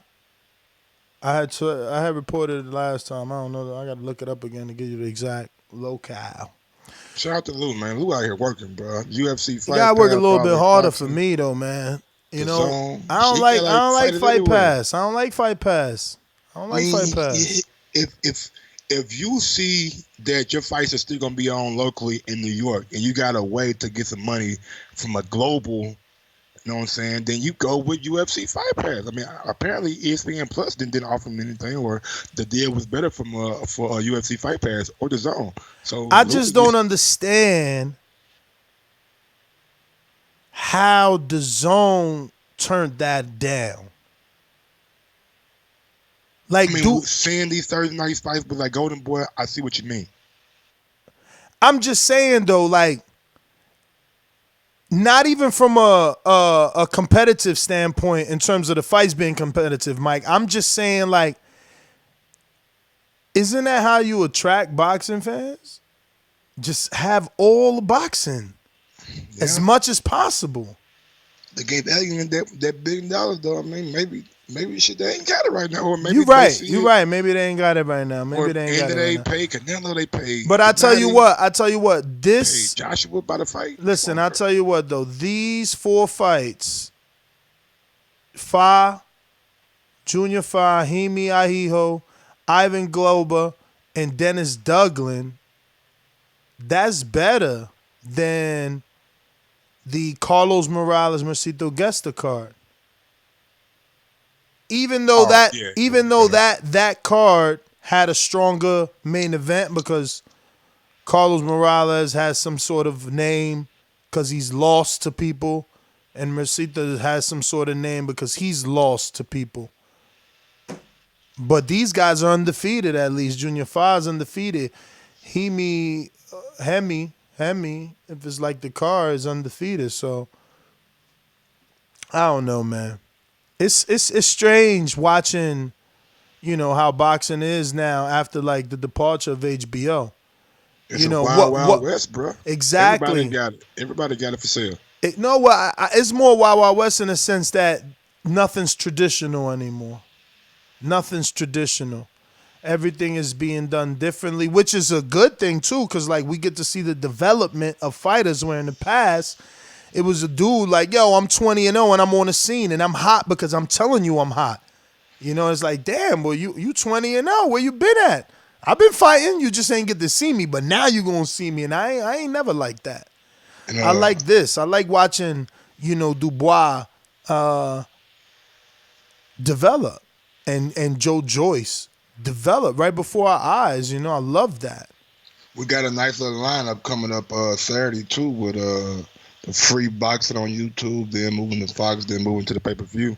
I think Marcellus Wilder should be not televised, but shown through the streaming for the 23rd. So. Yeah, check out my interview with Marcellus Wilder. It's out on YouTube today. It's out. You can check it out on youtube.com/The Boxing Voice. Join me on Patreon tomorrow for Untitled. It's the most popular show on Patreon, but we got something new we working on. It's going to be called, it might be called, we got to let y'all vote. It might be called TBV versus the World Tuesdays. It's going to be a debate show. You know what I'm saying? 3 rounds apiece, 1 subject, 1 mediator, 2 debatees. If that's even a word. Yo, 2 debaters to debate. But anyway, we gonna get out to these phone lines, man. Who came up with that concept? Big Super Mix. Big ups to Big Super Mix, man. You know what I'm saying? I like that idea. And a little bit. What I was reading, said. Oh, you read? You want? I was about to say you want the details. Well, never mind, because we don't know who listens. You're right. It's just safe for Patreon. I wasn't even saying that. I was about to read it. I was thinking though, man, because I have been seeing, bro. I ain't gonna lie, nigga. I seen a show pop up. I was like, God damn, bro. That look like something we just did about 10 minutes ago, my nigga. Yo, man, what they say? Imitation is the form of flat. Don't flatter me, move. So I said 10 minutes though, my nigga. Like you couldn't even let the motherfucking dust settle, nigga. I'm like, all right, cool, bro. It is what it is, man. No, but listen, that's the competition too, though, right? Like that makes everybody, I don't know, bring it a little more, I guess. And then maybe something that was said on here sparked something in that individual, you know what I'm saying, that made them feel like they had to get what they wanted to get out, you know what I'm saying? So maybe it is, like you said, the biggest form of imitation is flattery. So appreciate you. So we're going to get out to the sponsors and then the callers and then do this thing. So that's it. Big fight week, baby. Big fight week coming up. He back. Yes. He back. They already in LA, bro. You seen Joey posted the private jet. Man, I said that. I said, boy. I'll be scared. I'll be scared to get on them little planes. Well, I'm about to get on that bitch with my slippers high as a motherfucker. Bruh, ain't them the little planes that Leah died on, though? Nigga, I've been on one, though, because when I flew, United, or like, what was it? I think it was United. They had like nigga a plane that had like 25 seats on that bitch. Probably not even that many, nigga. It was Oh man, that shit must have looked as skinny as hell. That shit was. It was like a little jet. It was like 24. They were like, damn. I'm like, man, ain't no seats on this bitch. It was a lot of room too. Bruh, I was talking to Doomy the other day because I was pulling up flights to Florida, and I seen a flight for $77 round trip. Get out of here. That's what I said. That's what I said. I said, why is this one flight 77 when all these other ones say 350, 320? You know what I mean? You can't get the Tampa no cheaper than that. But Frontier talking about $77. I ain't never been on a Frontier plane, ever. But I know Dominique was on Frontier before. Nah. Yeah, I can't ride on Frontier. You flew Frontier before? No, I never had. I always see it because it be Frontier, then it be the other one with Spirit. I'm like, man. Nah, damn. I fuck with Spirit. I even got the Spirit credit card. Let me tell you, I fuck with Spirit. I do fuck with Spirit. I stopped flying Spirit once I started flying Southwest because they give you 2 free bags. It's like you can't beat it. It's so hard to beat 2 free bags. But the problem with Southwest, sometimes they ain't got direct flights, so I gotta fuck with United. Okay, yeah, I feel you on that. But like for the most part, nigga, Southwest always got direct flights coming out of Atlanta. I mean, I'm surprised you ain't got the direct flights coming out of. Bruh, they Jersey. took Southwest from my airport. Oh, that makes sense then. They stopped it, bro. They left, man. They left. It just happened like, I don't know, maybe a month ago or something. Because they had it already. They had it already in JFK and LaGuardia. And we all like 18 miles from each other. How do you just leave though? Like, bruh, I seen the news. It was some hot shit because of that. Because obviously that's a lot of jobs, but I think someone else is coming. My nigga, that's an inconvenience, my nigga. What you talking about? So if I fly to New Jersey, I can't fly to nigga Southwest no more? Yeah, what? You gonna land in New York. Now I gotta hop off the motherfucking. I'm not trying to fuck with no fucking JFK. Get from the fucking train station to another train station to LaGuardia. LaGuardia is your best bet, but they redoing it, so it's a little hectic. Okay. You know what I mean? But listen, man, whatever. JFK is nice and big, so it moves. You know what I mean? All we gotta do is get you here for December 7th, man. We gotta do the damn thing. But yeah, man. So you ain't do Frontier, huh? You ain't do Frontier. So anyway, the whole point was I was talking to Doom and he like, bro, that's gonna be them little planes. He's like, you so tall, your neck gonna be like. He said you gonna have to be forced to look down. And he's like, yeah, I dropped my man off because, check this. It wasn't even leaving out my local airport. That shit was leaving out of Trenton. I didn't even know it was an airport in Trenton, bro. That must be one of them little Teterboro airport, one of them little rapper airports. You know what I'm saying? Yeah, I'm telling you, I changed my mind. I'm like, you crazy? I don't want them little planes. Them planes Aaliyah died on. I'm good. Rapper bringing all kind of weed through that motherfucker. Hell, you got to. A super chat coming from her. Bro, I know a fighter that, you know what I'm saying, his team, that's like somebody in his team smokes. So, but they got, he just, since it's a private plane, they get to do it all day, which is crazy. You would figure the private airlines got more security. And when you paying that bag, nigga, they want you to be as comfortable as you want to be. I know. Money, bro. Money just lets anything happen. Yeah, you paying somebody goddamn me student loans. Cruz says Spirit and Frontier the same airplanes for real? No. Cause Spirit don't move, bro. Like your seat don't recline on Spirit. That shit is AC. They got it like perfectly measured so they could fit as many as possible. That's how they save money. Everybody who's 5'10". Yeah. If you 5'10" and short, nigga, you good. Yo, I like Southwest. You know why too? Because you pick your own seat. Yeah, and I like Southwest because I'm getting on that bitch first, nigga. Put me right there in front, goddamn it. I ain't trying to go no farther. The aisle front, right there. Good looking. These calls are brought to you by El Camino Electrical Services, experts in electric vehicle charging stations. For consultations and turnkey installation, visit us at elcaminoelectricalservices.com. Remember to rate us 5 stars on iTunes. Alrighty then. We're going out to Boomeranger.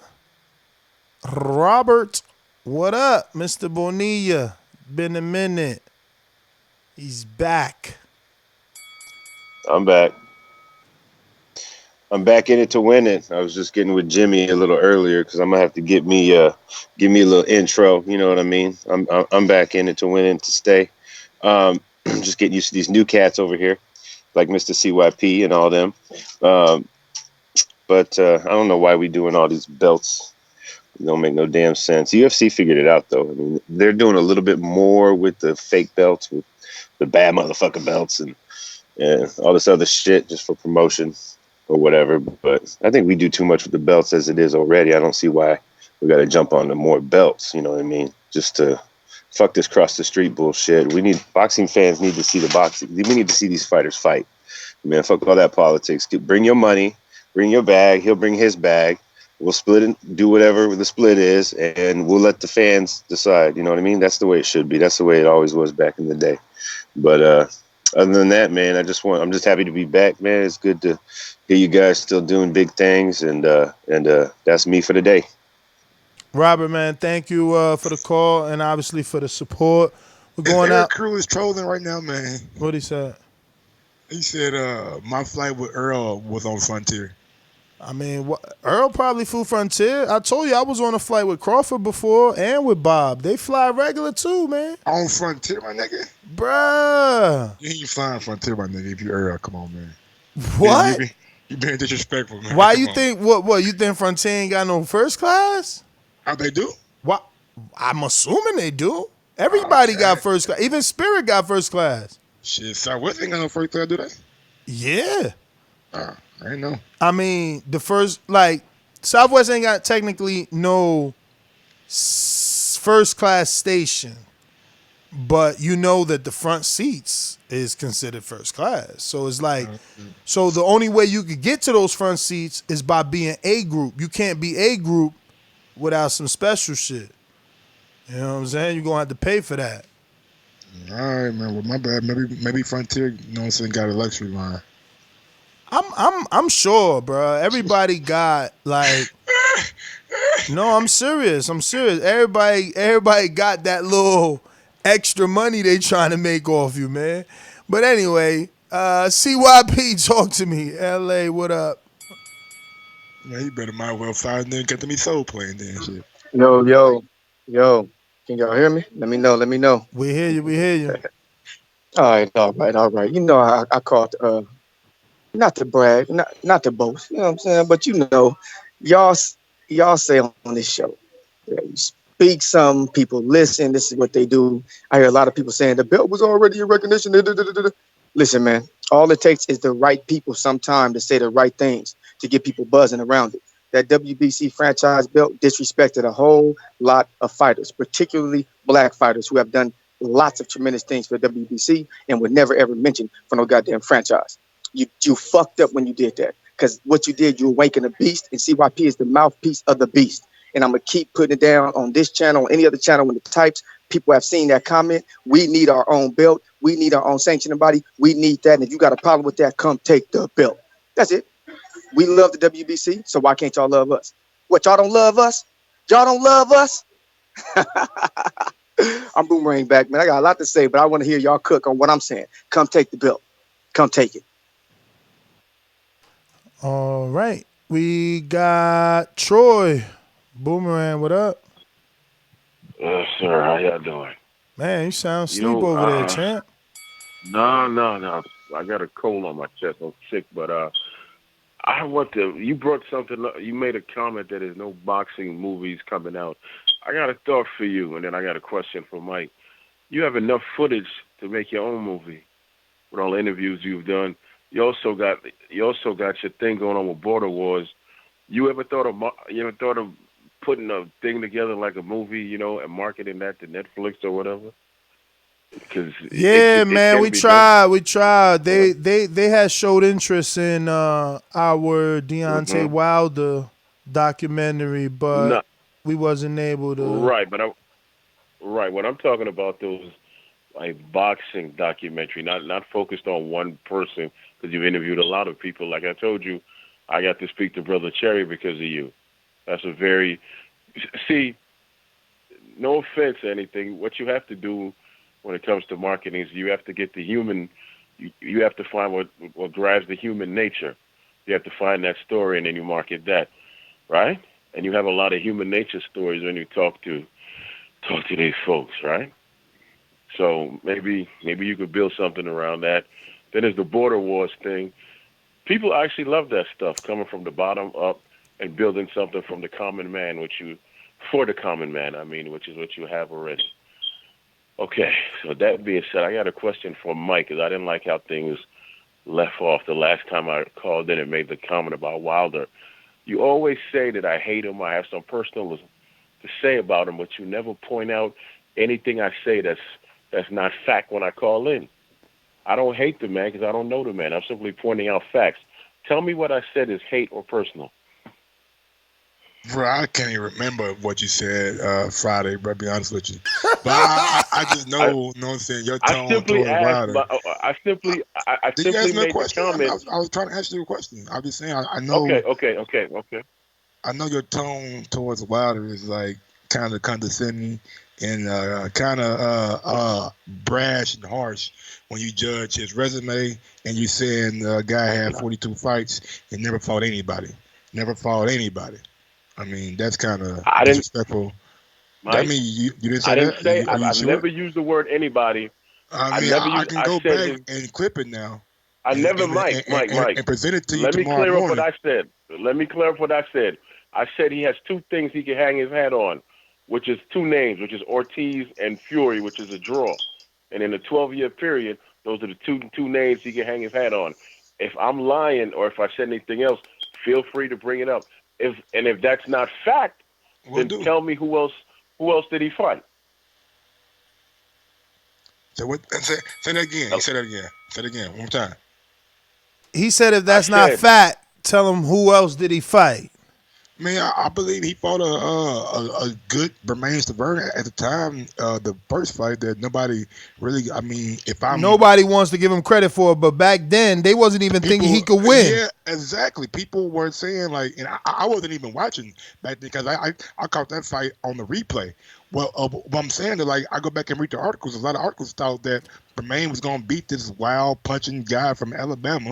You know what I'm saying? He was going to get probably stopped. And that did not happen. He went out there and showed the guy that he can go 12 rounds any day. He can work off the jab and box.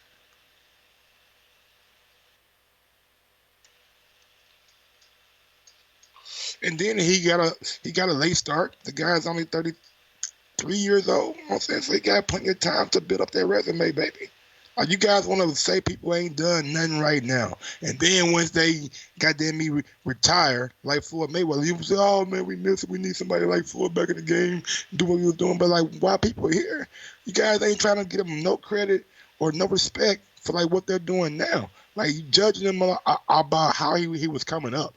The guy had to fight 30 or 35 times or however many times because he was knocking everybody out. So he wasn't getting... Not only that, Mike, he had to get known. You heard him. He had to get experience, though, Ness. You heard him. He said, yo, I ain't getting no deal. I had to go to club fighting after I got my medal. So, like... Nigga started boxing 19 years old. Like, my nigga, I gotta get experience. Everybody else been boxing 10, 12 years now, you know what I'm saying? I got to get to that elite level to be around the Klitschko's and David Hayes back then. I got to learn on the job, and that's what he was doing, knocking motherfuckers the fuck out people know on the that, job. Man.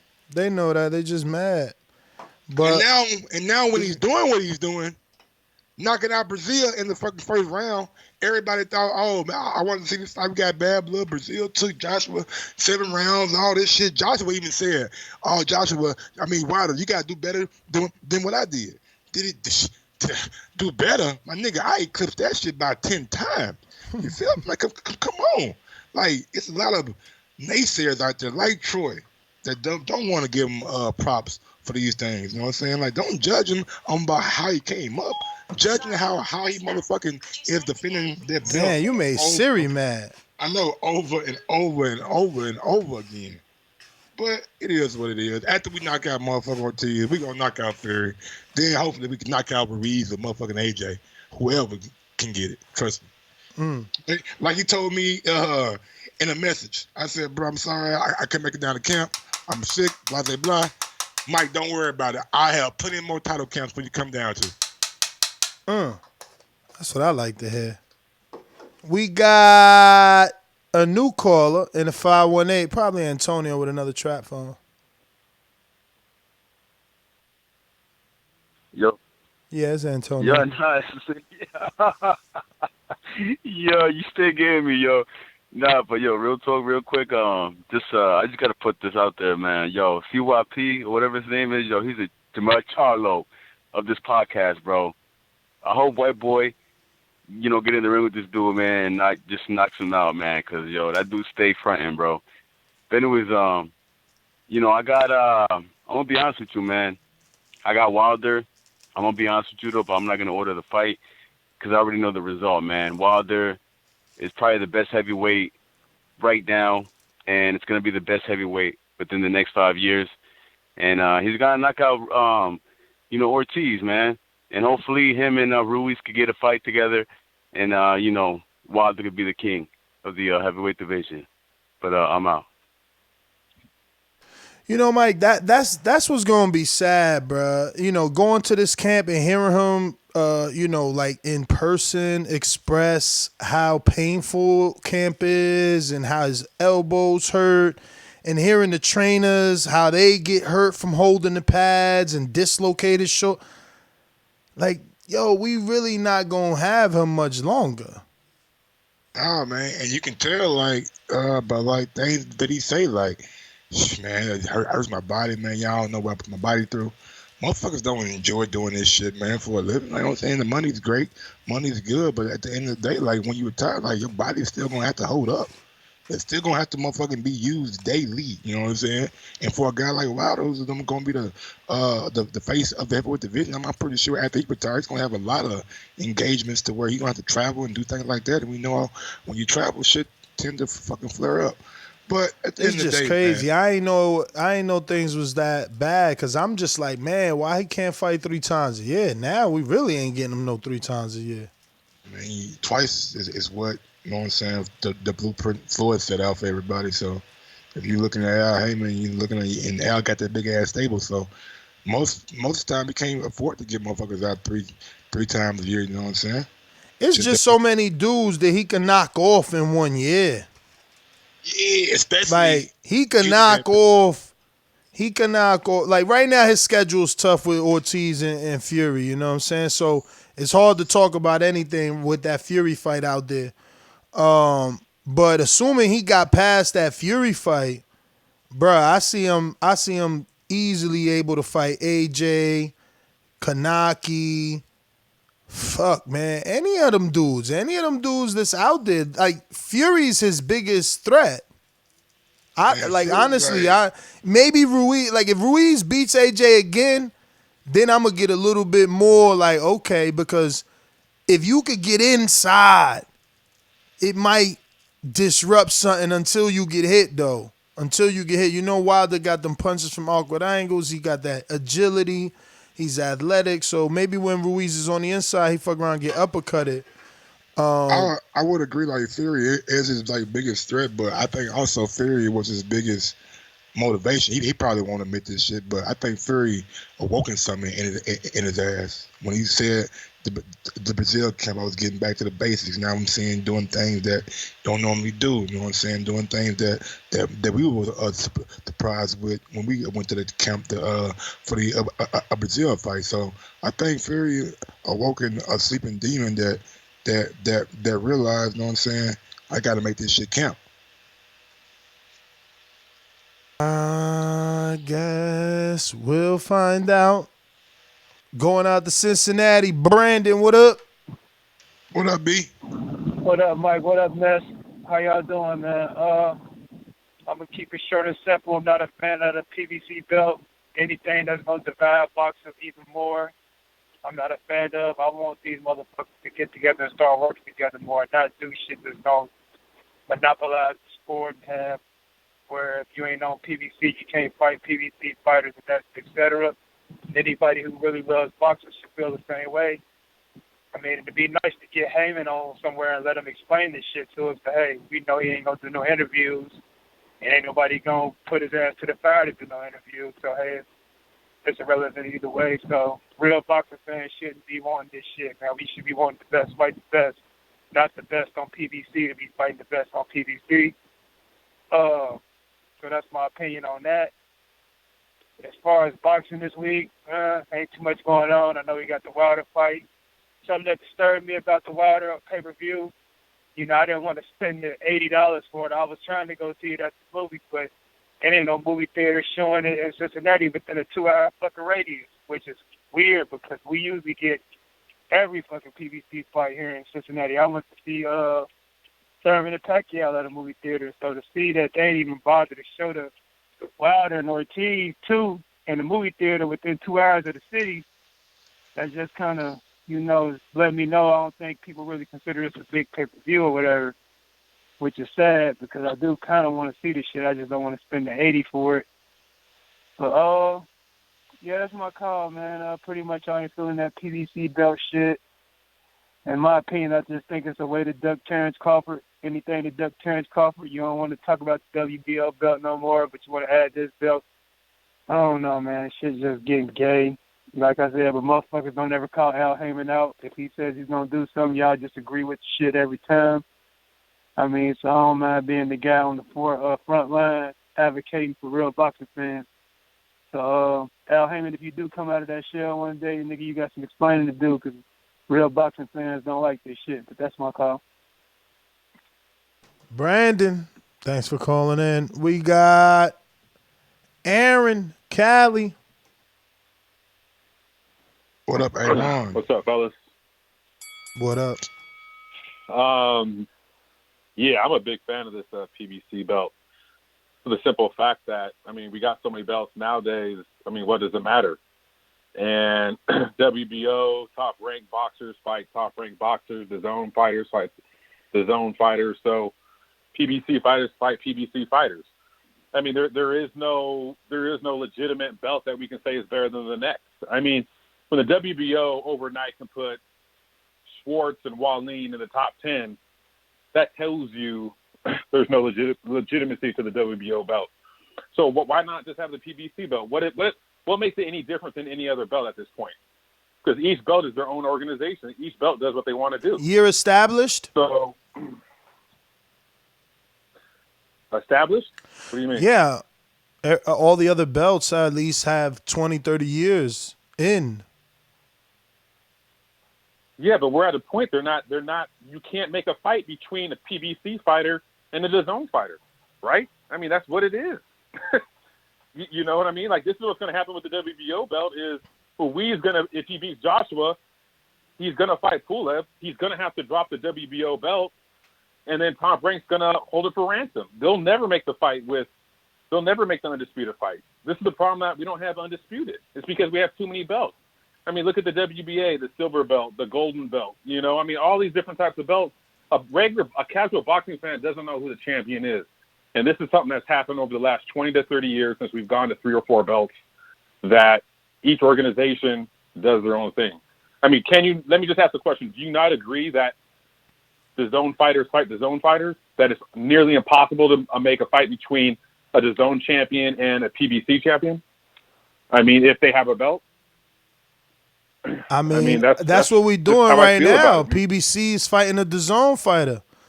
PBC champion and Andy Ruiz. He has to because of a rematch, though. I mean, but it's happening. Because of a rematch. But it's happening. And Ramirez but Hooker took place. That was also not just DAZN. That was DAZN Top Rank. I mean, you know, Daniel Jacobs is over there. He's an Al Heyman fighter. So is Jesse Vargas. Look at look at the stable DAZN has, and they're not even fighting each other on DAZN, man. Right? I mean, this is the whole reason why AJ messed up the whole money, because we should have had the AJ but you saying they're not they're not fighting each other. Why? Because Canelo ain't fighting every single one of them. I mean, I see Daniel Jacobs fought Canelo. I mean, it's only Andre, that hasn't really gotten the fight. Like Billy Joe was scheduled to fight Andre. He tested positive. That was the zone. I hear you. I'm just saying it's super difficult to make fights between, we have rematch class and stuff, but it's difficult to make fights between these organizations, regardless of the belts. I agree with you that the belts get in the way. I agree with that the belts could get in the way of unifications, but I don't think it's anything to do with the broadcaster at all. I don't know. I feel like everybody is trying to play nice with each other. But let me go out to Steve on Skype. Talk to me. Yeah, how you guys doing? All good. Yeah, I'll be honest. I kind of agree with the last caller. I mean, at this point in the game, with all the other belts coming up, I think they're just trying to make a statement with this. PBC saying, hey, we're just going to do our own little thing. I think that franchise shit, I think it really pissed them off. And let's be honest, at the end of the day, they do have the best stable in boxing. I mean, they got the best boxers. They really do.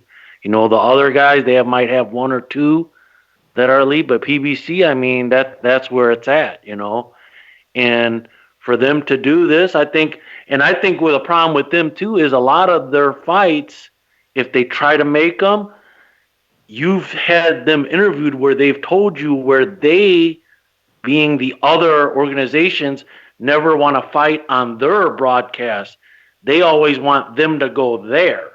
And I think PBC is fed up with it. Like DAZN, Eddie, he don't want to put his guys, like his elite guys, on Fox. He's going to say, no, Charlo and you guys, you come to DAZN. Well, why should they? I think that's the biggest issue. And I think Heyman is just made this deal with Fox, and, they don't ever want to fight on his turf, per se. And I think they're fed up with it. So I could see this. I could see this happening. But how does this belt help that? Or make Well, it doesn't help anything. It just going to make stuff worse for us, the fans. But I'm saying that I see it. I see their frustration. I see their, nobody wants to fight on their turf. When they try to make these fights with the other side, like Aram, and there's not enough money to co-promote. There's not enough money in a Crawford Spence for Fox and ESPN to go in it. It's just not. It's not. There's not enough money. And there's not enough, there's very few fights that you could co-promote. We saw Pacquiao and Floyd, that was like 1 in a million. You know what I mean? It's very difficult financially to co-promote these fights. And you're seeing the promoters not wanting to give in to PBC ever. It's always they got to go to their side.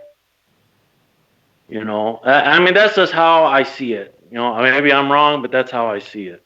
So they probably just got fed up and they say, hey, fuck it. We're just going to do our own thing. But it sucks for us. It really does. It sucks. Well, Steve, man, always a pleasure. Thanks for calling in. Good call. Love the passion and the fire, of course. We're going out to new caller, 510. I believe that's Cali. What up? What's poppin' with it next? This Noah. Noah, what up, champ? Been a minute. Yes, sir. Yeah, man. Life. But anyway, everything y'all niggas straight, man. I ain't been listening to nothing, man. I've been out, man. Man, we good, man. Happy to have you back, man. Yeah, man. Hope everything good with you, homie.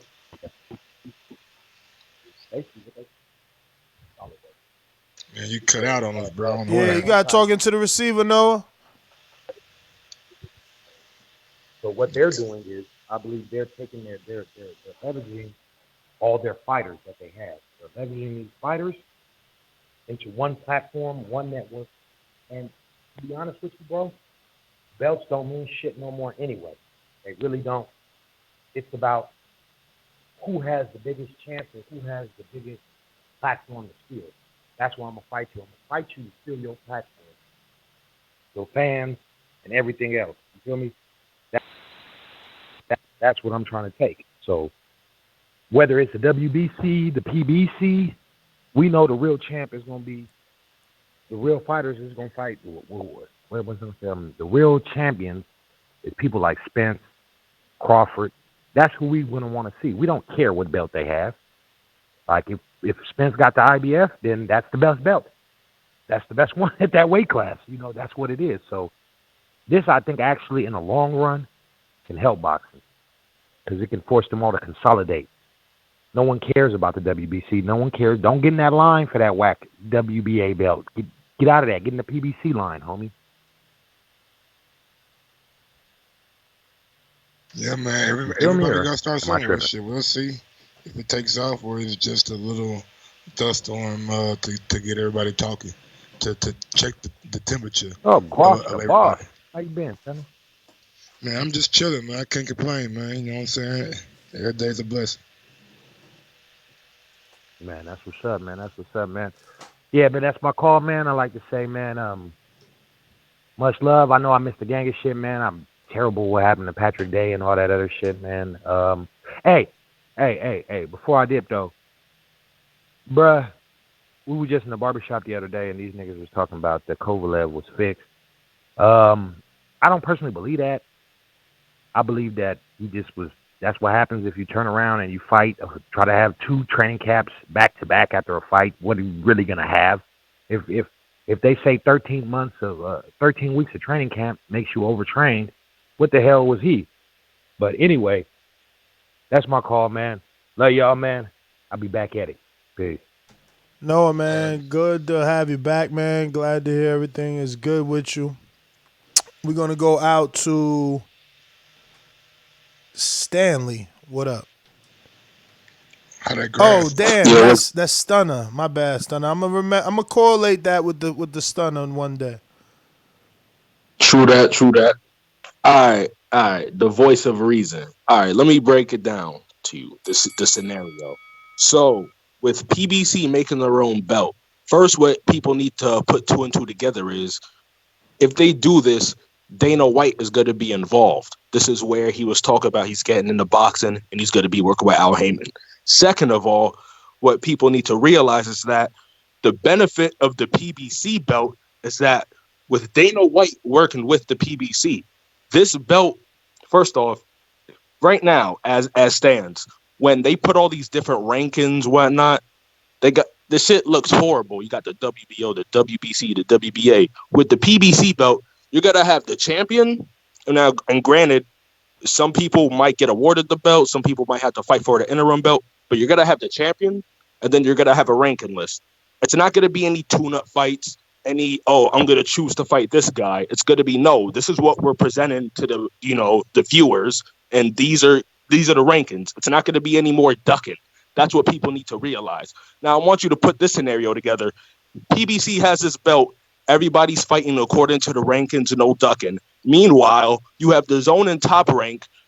They're still working with these sanctioning bodies. You have Canelo still handpicking opponents. You got guys like Vasily Lomachenko just choosing, whoever he wants to fight because he's a franchise champion.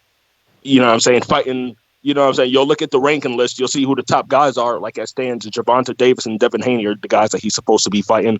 But you're going to see, now granted, Gervonta will be PBC, but what I'm saying is these guys are going to look horrible because you're going to have these guys on the PBC fighting everybody, no ducking, the fights, the best fighting the best. Meanwhile, everybody else on the other side still just handpicking opponents. And that's what people need to realize is the benefit with the PBC belt. So for us fans, if the best fights are truly what you want to see, the best fighting the best, and that means according to the ranking system, in a heavyweight sense, Dylan White's number 1. If Dylan White was in the PBC, he's number 1. Wilder's the champ. They're fighting. No questions asked. We don't got to wonder and speculate who's going to do what. You know what I'm saying? All this negotiation shit, like all that shit's done with, man. So PBC, Yeah, go ahead. but that's easy to say. But if you ain't got the best talent, how you gonna consider your belt the overall best? Like you don't have Canelo, you don't have Remember, Anthony Joshua, you don't have Tyson Fury, you don't have Terrence Crawford, you don't have Lomachenko. now I'm gonna give you. All right, let me put this in perspective. Now, look, for first off, I'm not saying that PBC has to necessarily start off with every single weight class. Like they have everybody in 154, but 160 they have everybody except for like Charlo, right? So we've already heard rumors where Al Heyman's been discussing with DAZN letting Charlo go over there. Fine, let him go over there. But how bad would it look if while everybody at one Cut it. He was getting deep on me. Man, you got the power. You want to green light him? All right then. We're going to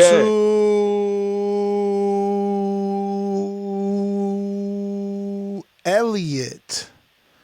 Talk to us. Elliot. You hear me? Yes. Yeah, first of all, great show you guys got on. Really enjoy it. And I just want to kind of give my thoughts on this PBC bout. I think the thing I just don't understand is how people can make fun of Canelo and Lomachenko for accepting or, petitioning, whatever people want to say, for the franchise bout. And then at the same time praise the PBC for making their own bout. I mean, I really doubt the PBC bout is going to be fully transferable because it would make no sense to have, Crawford versus Spence and then, Crawford beats Spence, takes the bout and defends the PBC bout on ESPN. So to me, it would seem a similar situation. I mean, at least with the franchise bout, regardless of whatever promotional company you're with, if you beat the franchise champion, you get the diamond belt.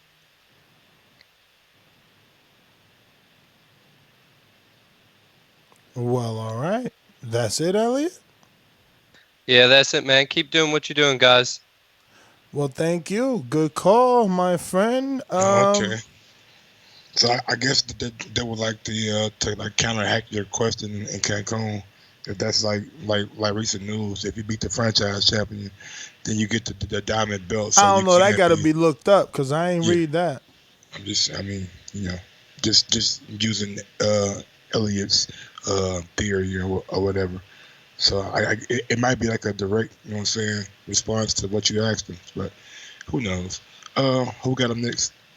We have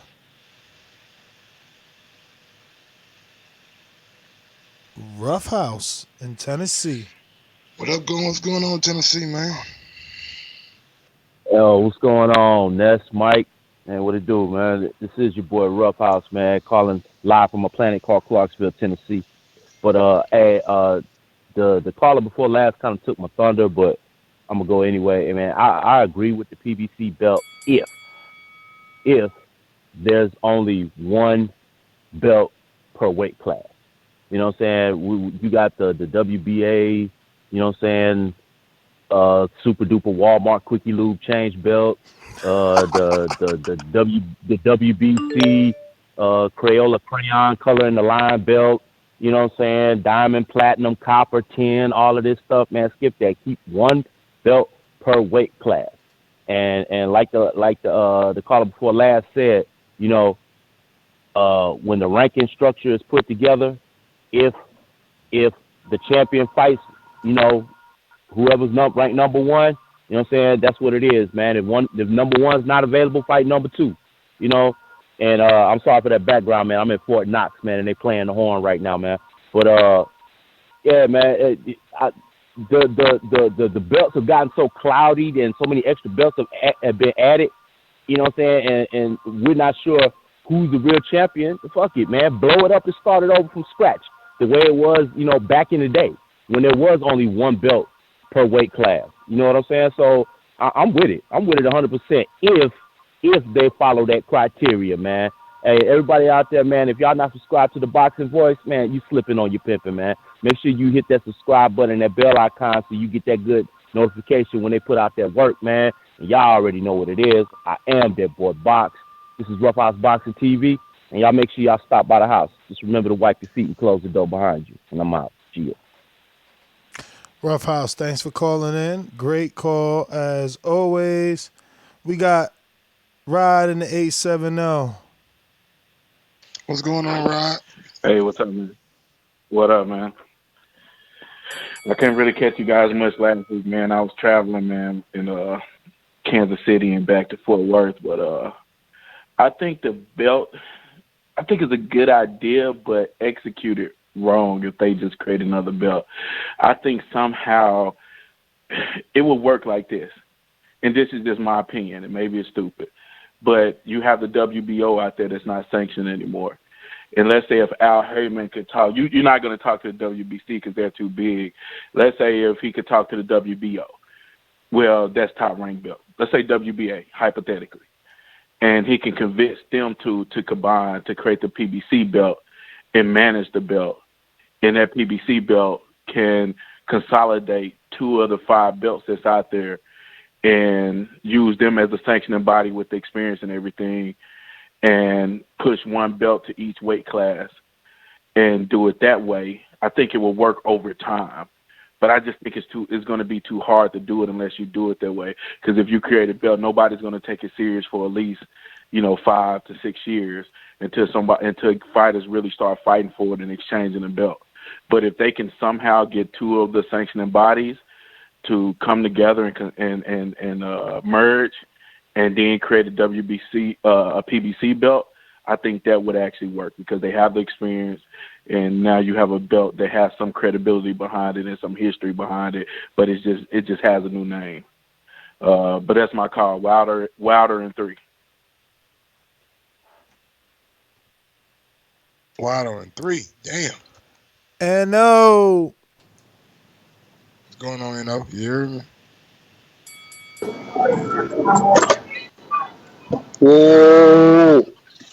How my audio sound? You alright?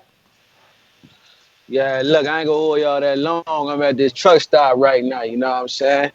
You know how I'm riding. Whoever at the TA right now, you dig? Give your boy a holler, man. But look, I think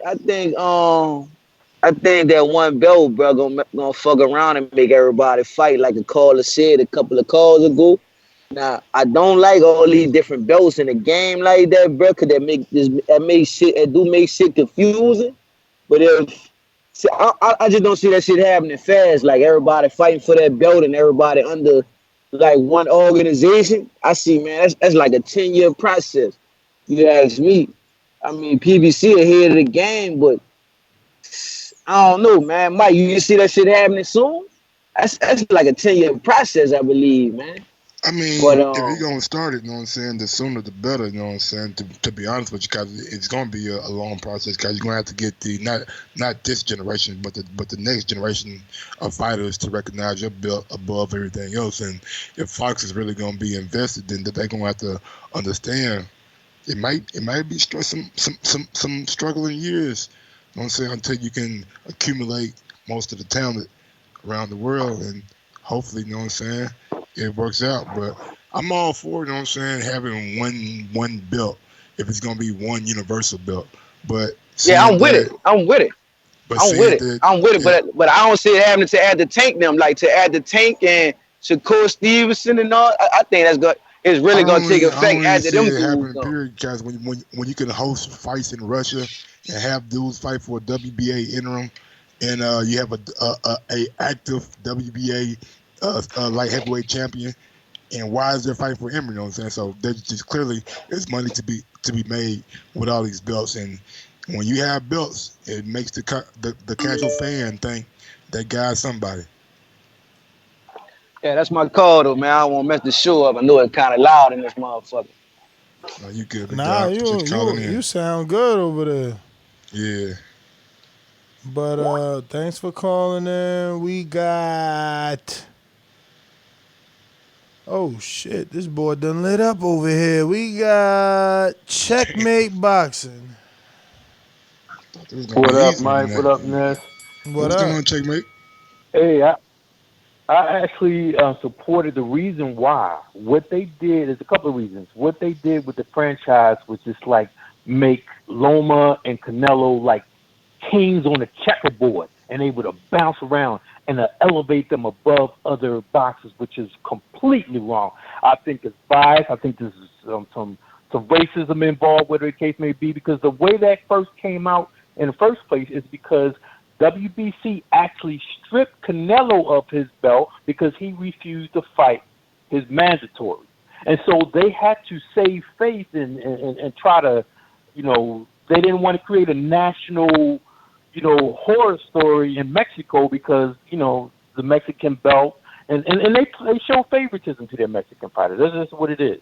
So this is going to actually put these other belt people on notice. And think about it. Imagine all the best fighters on PBC and none of them fighting for them other belts. How much money are these belts going to lose because they don't have these PBC fighters fighting for them? And then it's going to devalue them. So that's going to make them, be more fair. Understand this, the WBO, they're not ranking PBC fighters. And this is the reason why Al Heyman and PBC stopped recognizing them. So there's a lot of, shenanigans going on. And I just think this had to be done, in order to kind of shake it up a little bit. You can't keep having people roughshod over with these belt playing games, putting people you never heard of all of a sudden number two. It's ridiculous, man. You know what I mean? And so to me, I support it. I don't know where it's going to go, but I support to kind of take the reins from these people who are controlling it. I don't know if y'all saw my video that I made on Twitter with Mauricio. But the thing about it, he's confused about it himself. He said if Canelo lose, he's still going to be franchise champion. And the guy said, well, what about if Devin Haney beats Loma? Well, they're both. It's so confusing, but it's again. So whatever the PBC doing to counteract that, I support it because it's a necessary evil. I wish it shouldn't have been done, but hey, you got to do what you got to do to even the playing field. That's my call. I just want to know why everybody's assuming that this is some sort of counteract to the WBC when this was rumored about 2 years ago before the WBC created franchise champion. That's an easy scapegoat is what I see. Yeah, I mean... I think in the article that I read, the WBC was in support of the PBC belt, so... There you go. They want in on it. They probably gonna design that shit. It might be a WBC, PBC. Hey, and that's what I'm telling you. That's how they need to do. Put all them other belts on the sides, man. Yeah. Force them. It's like, look, you either gonna get down or lay down. State property style. What you mean, Al? Well, look, we can either recognize you or not. Damn. So Julian Wheeling ain't no champion no more, huh? Listen, we could recognize you or not. Get down or lay down. So damn, it's like so Tank Davis ain't no champion no more. Huh? I'm talking about Al going to the sanctioning bodies and telling them y'all either gonna get behind the PBC belt or we gonna ignore your belt. What do you want to do? So you won't have to have a PBC belt in every sanctioning body? And no, I want the other sanctioning bodies to get down with the belt. So you want all the sanctioning bodies to come together as one? That's what I always said. Remember, it'd be easier for the promoters to do that than the sanctioning bodies. Before the PBC belt, I said WBC need to be the main belt, and then you put the IBF little belt right where Suleiman father face. Put the WBA with Ali face. And so on and so forth. It's 5 belts. Put them little emblems on the side, and it says WBC, IBF, IBO, WBO, WBA. You feel me? If I'm making millions, you making millions, and they making millions, why do I need to come together and take a fraction of what I would? Because if we ignore your belt, right? See, this is the difference. Yeah, we ignore it, cool, but you can still put a fight on in Germany and have a motherfucker pay for that belt or Japan or China. I mean, boxing, but is the check as big? That's the difference. Depends on how big the sport is. And the recognition, you know, is it going to be on TV? These guys fight on TV every day. Yeah. That's what they do. I mean, I'm just thinking out loud. A lot of shit's on TV nowadays. I ain't gonna lie to you. I just watched the motherfucking Fornling. I mean, I don't know about that on TV. You mean on the internet? I mean, on the apps and shit like that. You know what I'm talking about.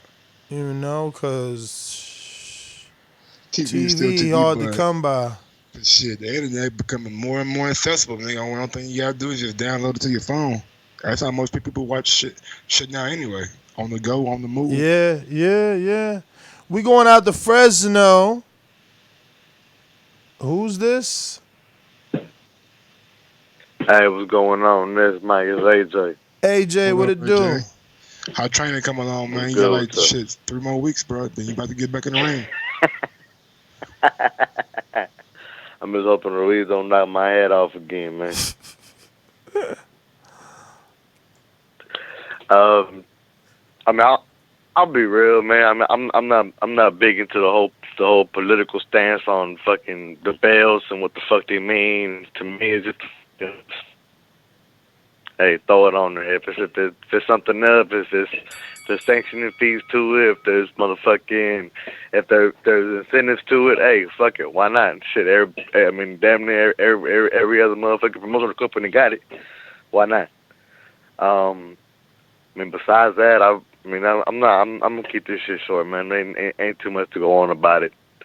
I mean, like I said, I'm clear on where I stand on that. And fucking, they let the fighters get it. You know what I mean? At the end of it, I mean, fans gonna watch the fights, promoters gonna promote, motherfuckers gonna get money, and I mean, let's enjoy the shit while we got it. You know what I mean?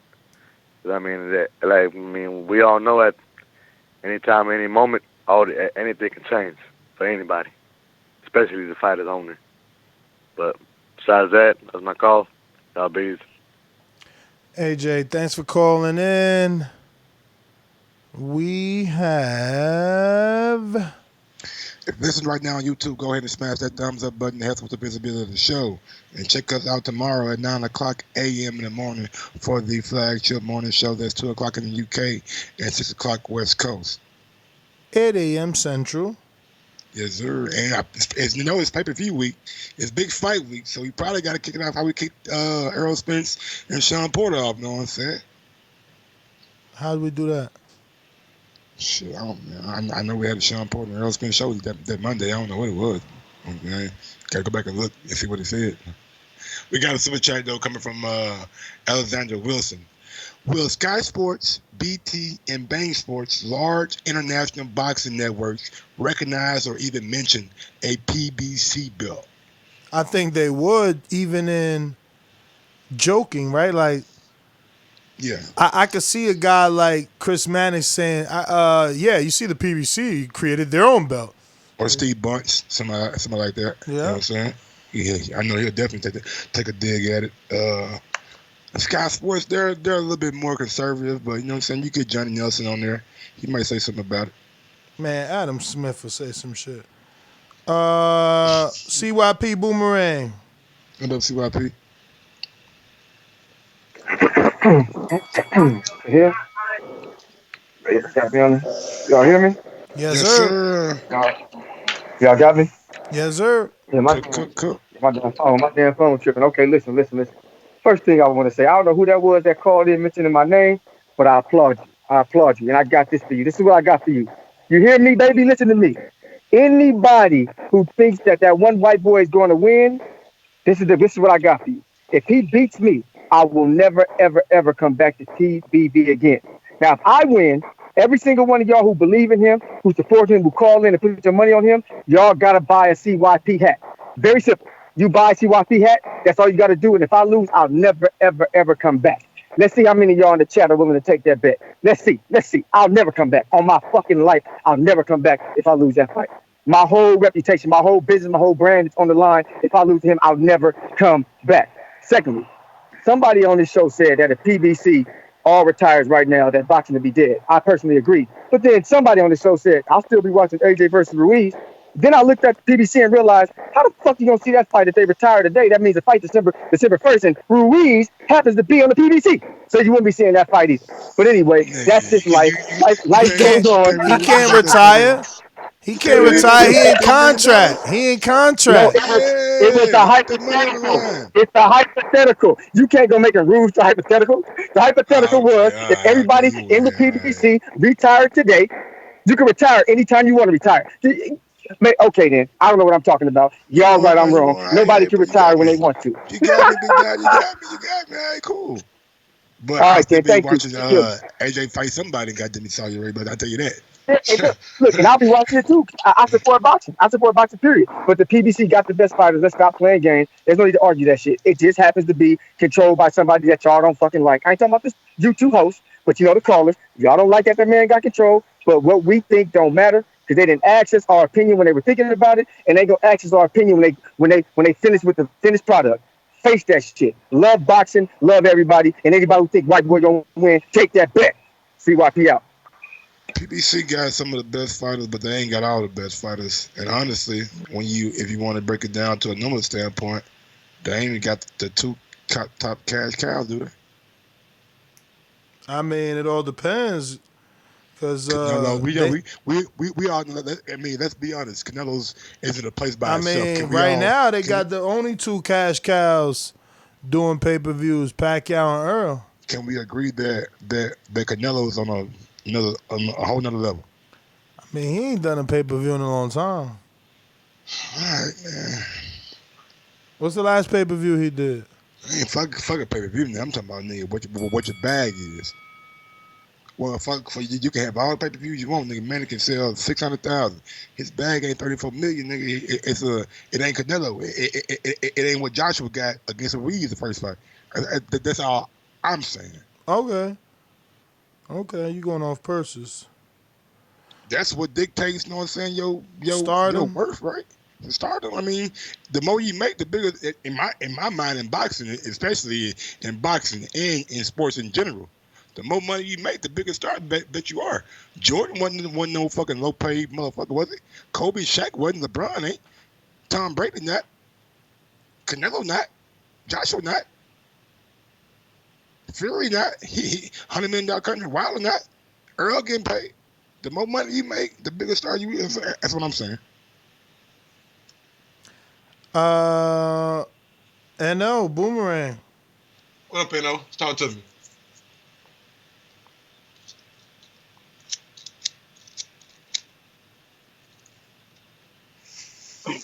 Yo. You the man. Yeah, bro, man.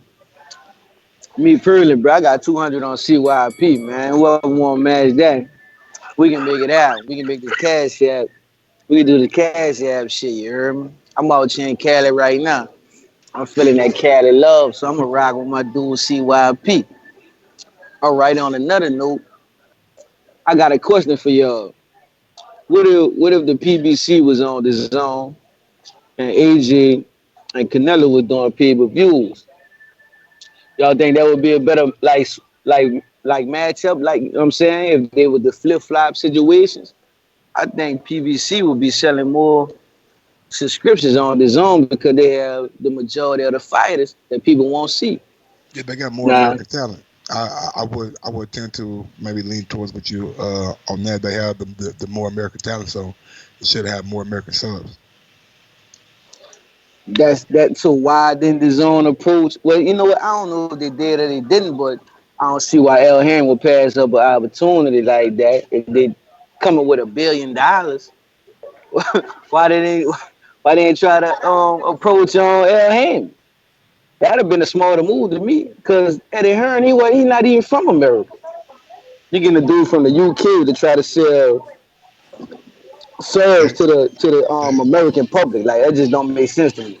They needed a face. They needed a mouthpiece. They needed a face for the zone. And you rather a mouthpiece or you rather a product?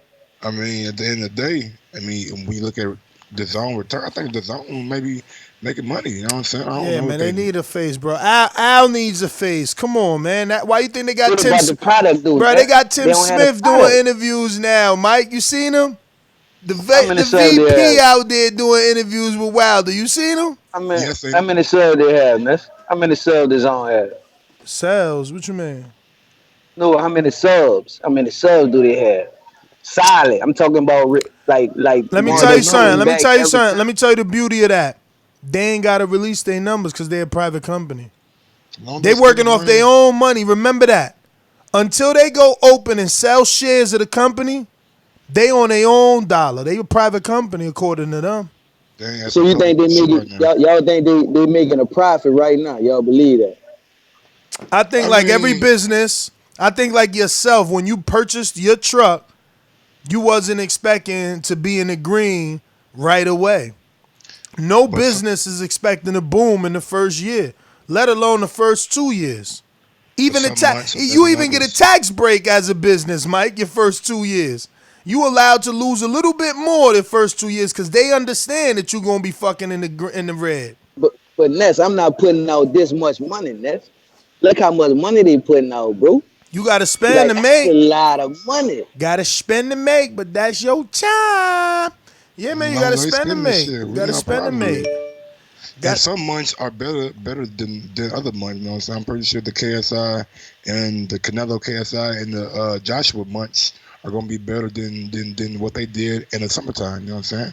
It is what it is. Until they can get that stable up and get more fighters over there, then it's going to be like that. But whoever, you know what I'm saying, emerges as the premier boxing destination, you know what I'm saying, I'll be happy with whoever it is.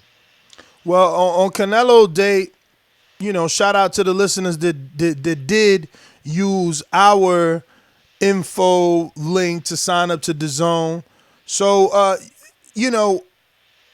I say that to say that with the right event, they attract people, and we can see that because it's converting our very own listeners. Troy, talk to us, Boomerang. What's going on, Troy? Yeah. Yes, sir. Actually, I sat here for I don't know how long, and I keep hearing about the belt. No one's asked, no one has figured it out yet. It's just a simple thing. What do all belts come with? Every single belt, I don't care what WBC, what do they all come with? Sanctioning fees, right? Right. So this is not supposed to help the fighter. It's just another way for the company to generate money from the fighters. Nah. How is that? Why is that so difficult to I understand? doubt that. I doubt that if the Really? let me just say something. I doubt that if the PBC has a belt, they'll be charging for it. I agree with you there, so I don't think they'll have any fees. Okay, how do they keep the belt in business if you don't charge a sanctioning fee? They get a cut from the event that they putting on, bro. And what's the purpose of the belt at that point? What's the purpose? What you mean? What you mean? The purpose don't come from the sanctioning fee. No, same blueprint the UFC got. The purpose comes from the champion and who holds the belt. I think that if there is a sanctioning fee, it would be to cover the production of the belt. But keep in mind that Al Heyman is still the only manager advisor that charges less than 10%. Like what he charge, like listen to the fighters, man. Listen to the fighters when they get interviewed and what they say. Okay. Like this dude's not in their pocket, so he's not creating a new belt to get further in their pocket. This dude is helping them invest their money. Yeah, I mean, this it's ridiculous, also has man. investors. Whatever. This dude also has investors been putting on because he's a businessman, right? You know what I'm saying? Like, right? What did you just say? I said, this is not the 80s. No. Been putting on concerts since the 80s. It ain't like that's all nice and good, but here's the thing that you fail to realize about Mr. Heyman. Mr. Heyman's always been a businessman. And in order to be a businessman, there's always money first, no matter how you go about doing it. Right?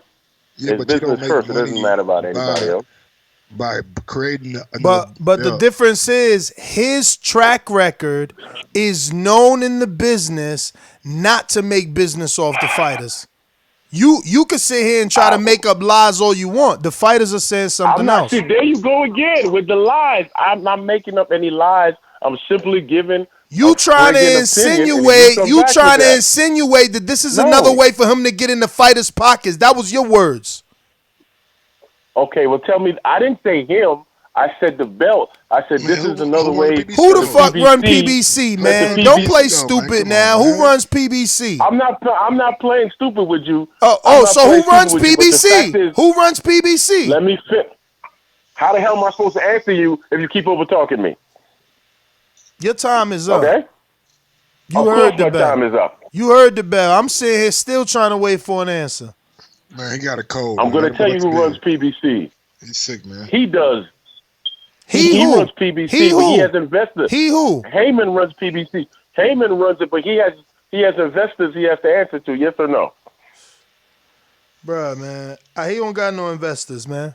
Fox is paying for them. No investors? Fox is paying for them to be there. He ain't paying Fox no more. That shit been over, bro.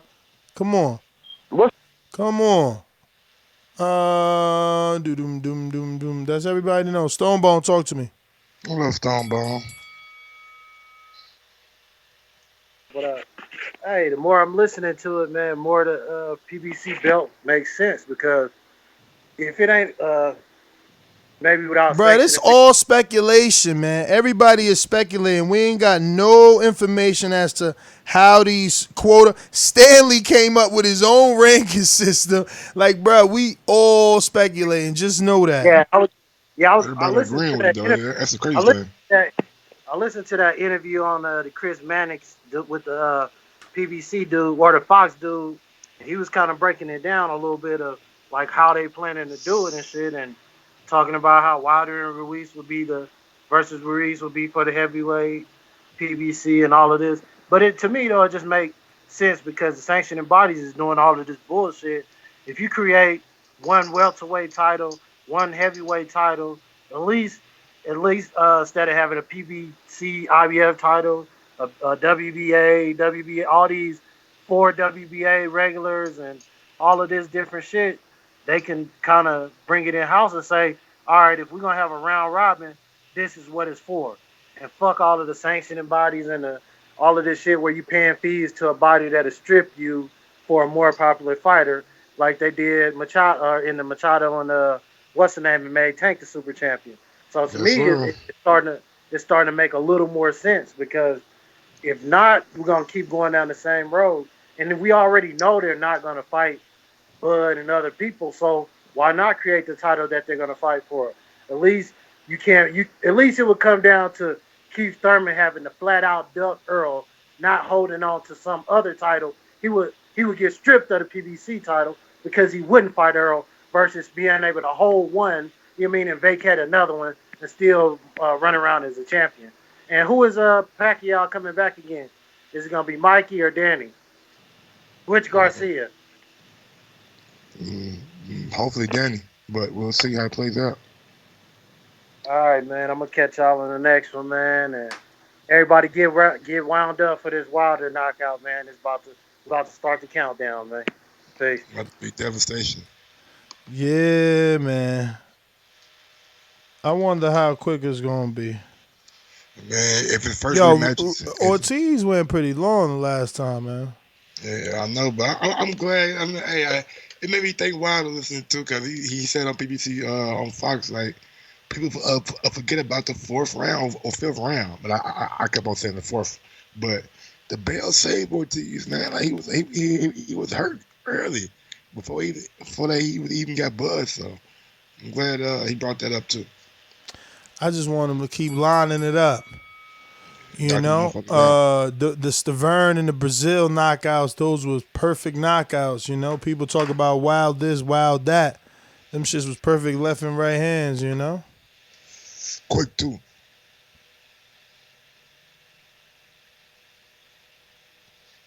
Who we got up next? Or that it? That it for the night? That's it for the night, man. We going nighty night on a good night. Catch y'all on the next one. That's GTO, Instagram, and Twitter. Peace. Follow me on IG at Gross1911 or on Twitter at Gross2312, or follow me on YouTube at Mike on Sports. Check me out tonight. I will be doing a Lakers live fight chat here about an hour. Peace out. Ooh, Mike on Sport. What happened to Ignorance? You let that I'm one. waiting for Javier, man. Javier come back, we'll get back in. I told him we should do it at least like once a week just to put something out there. But whenever he get ready. For sure. Well, in the morning time, peace.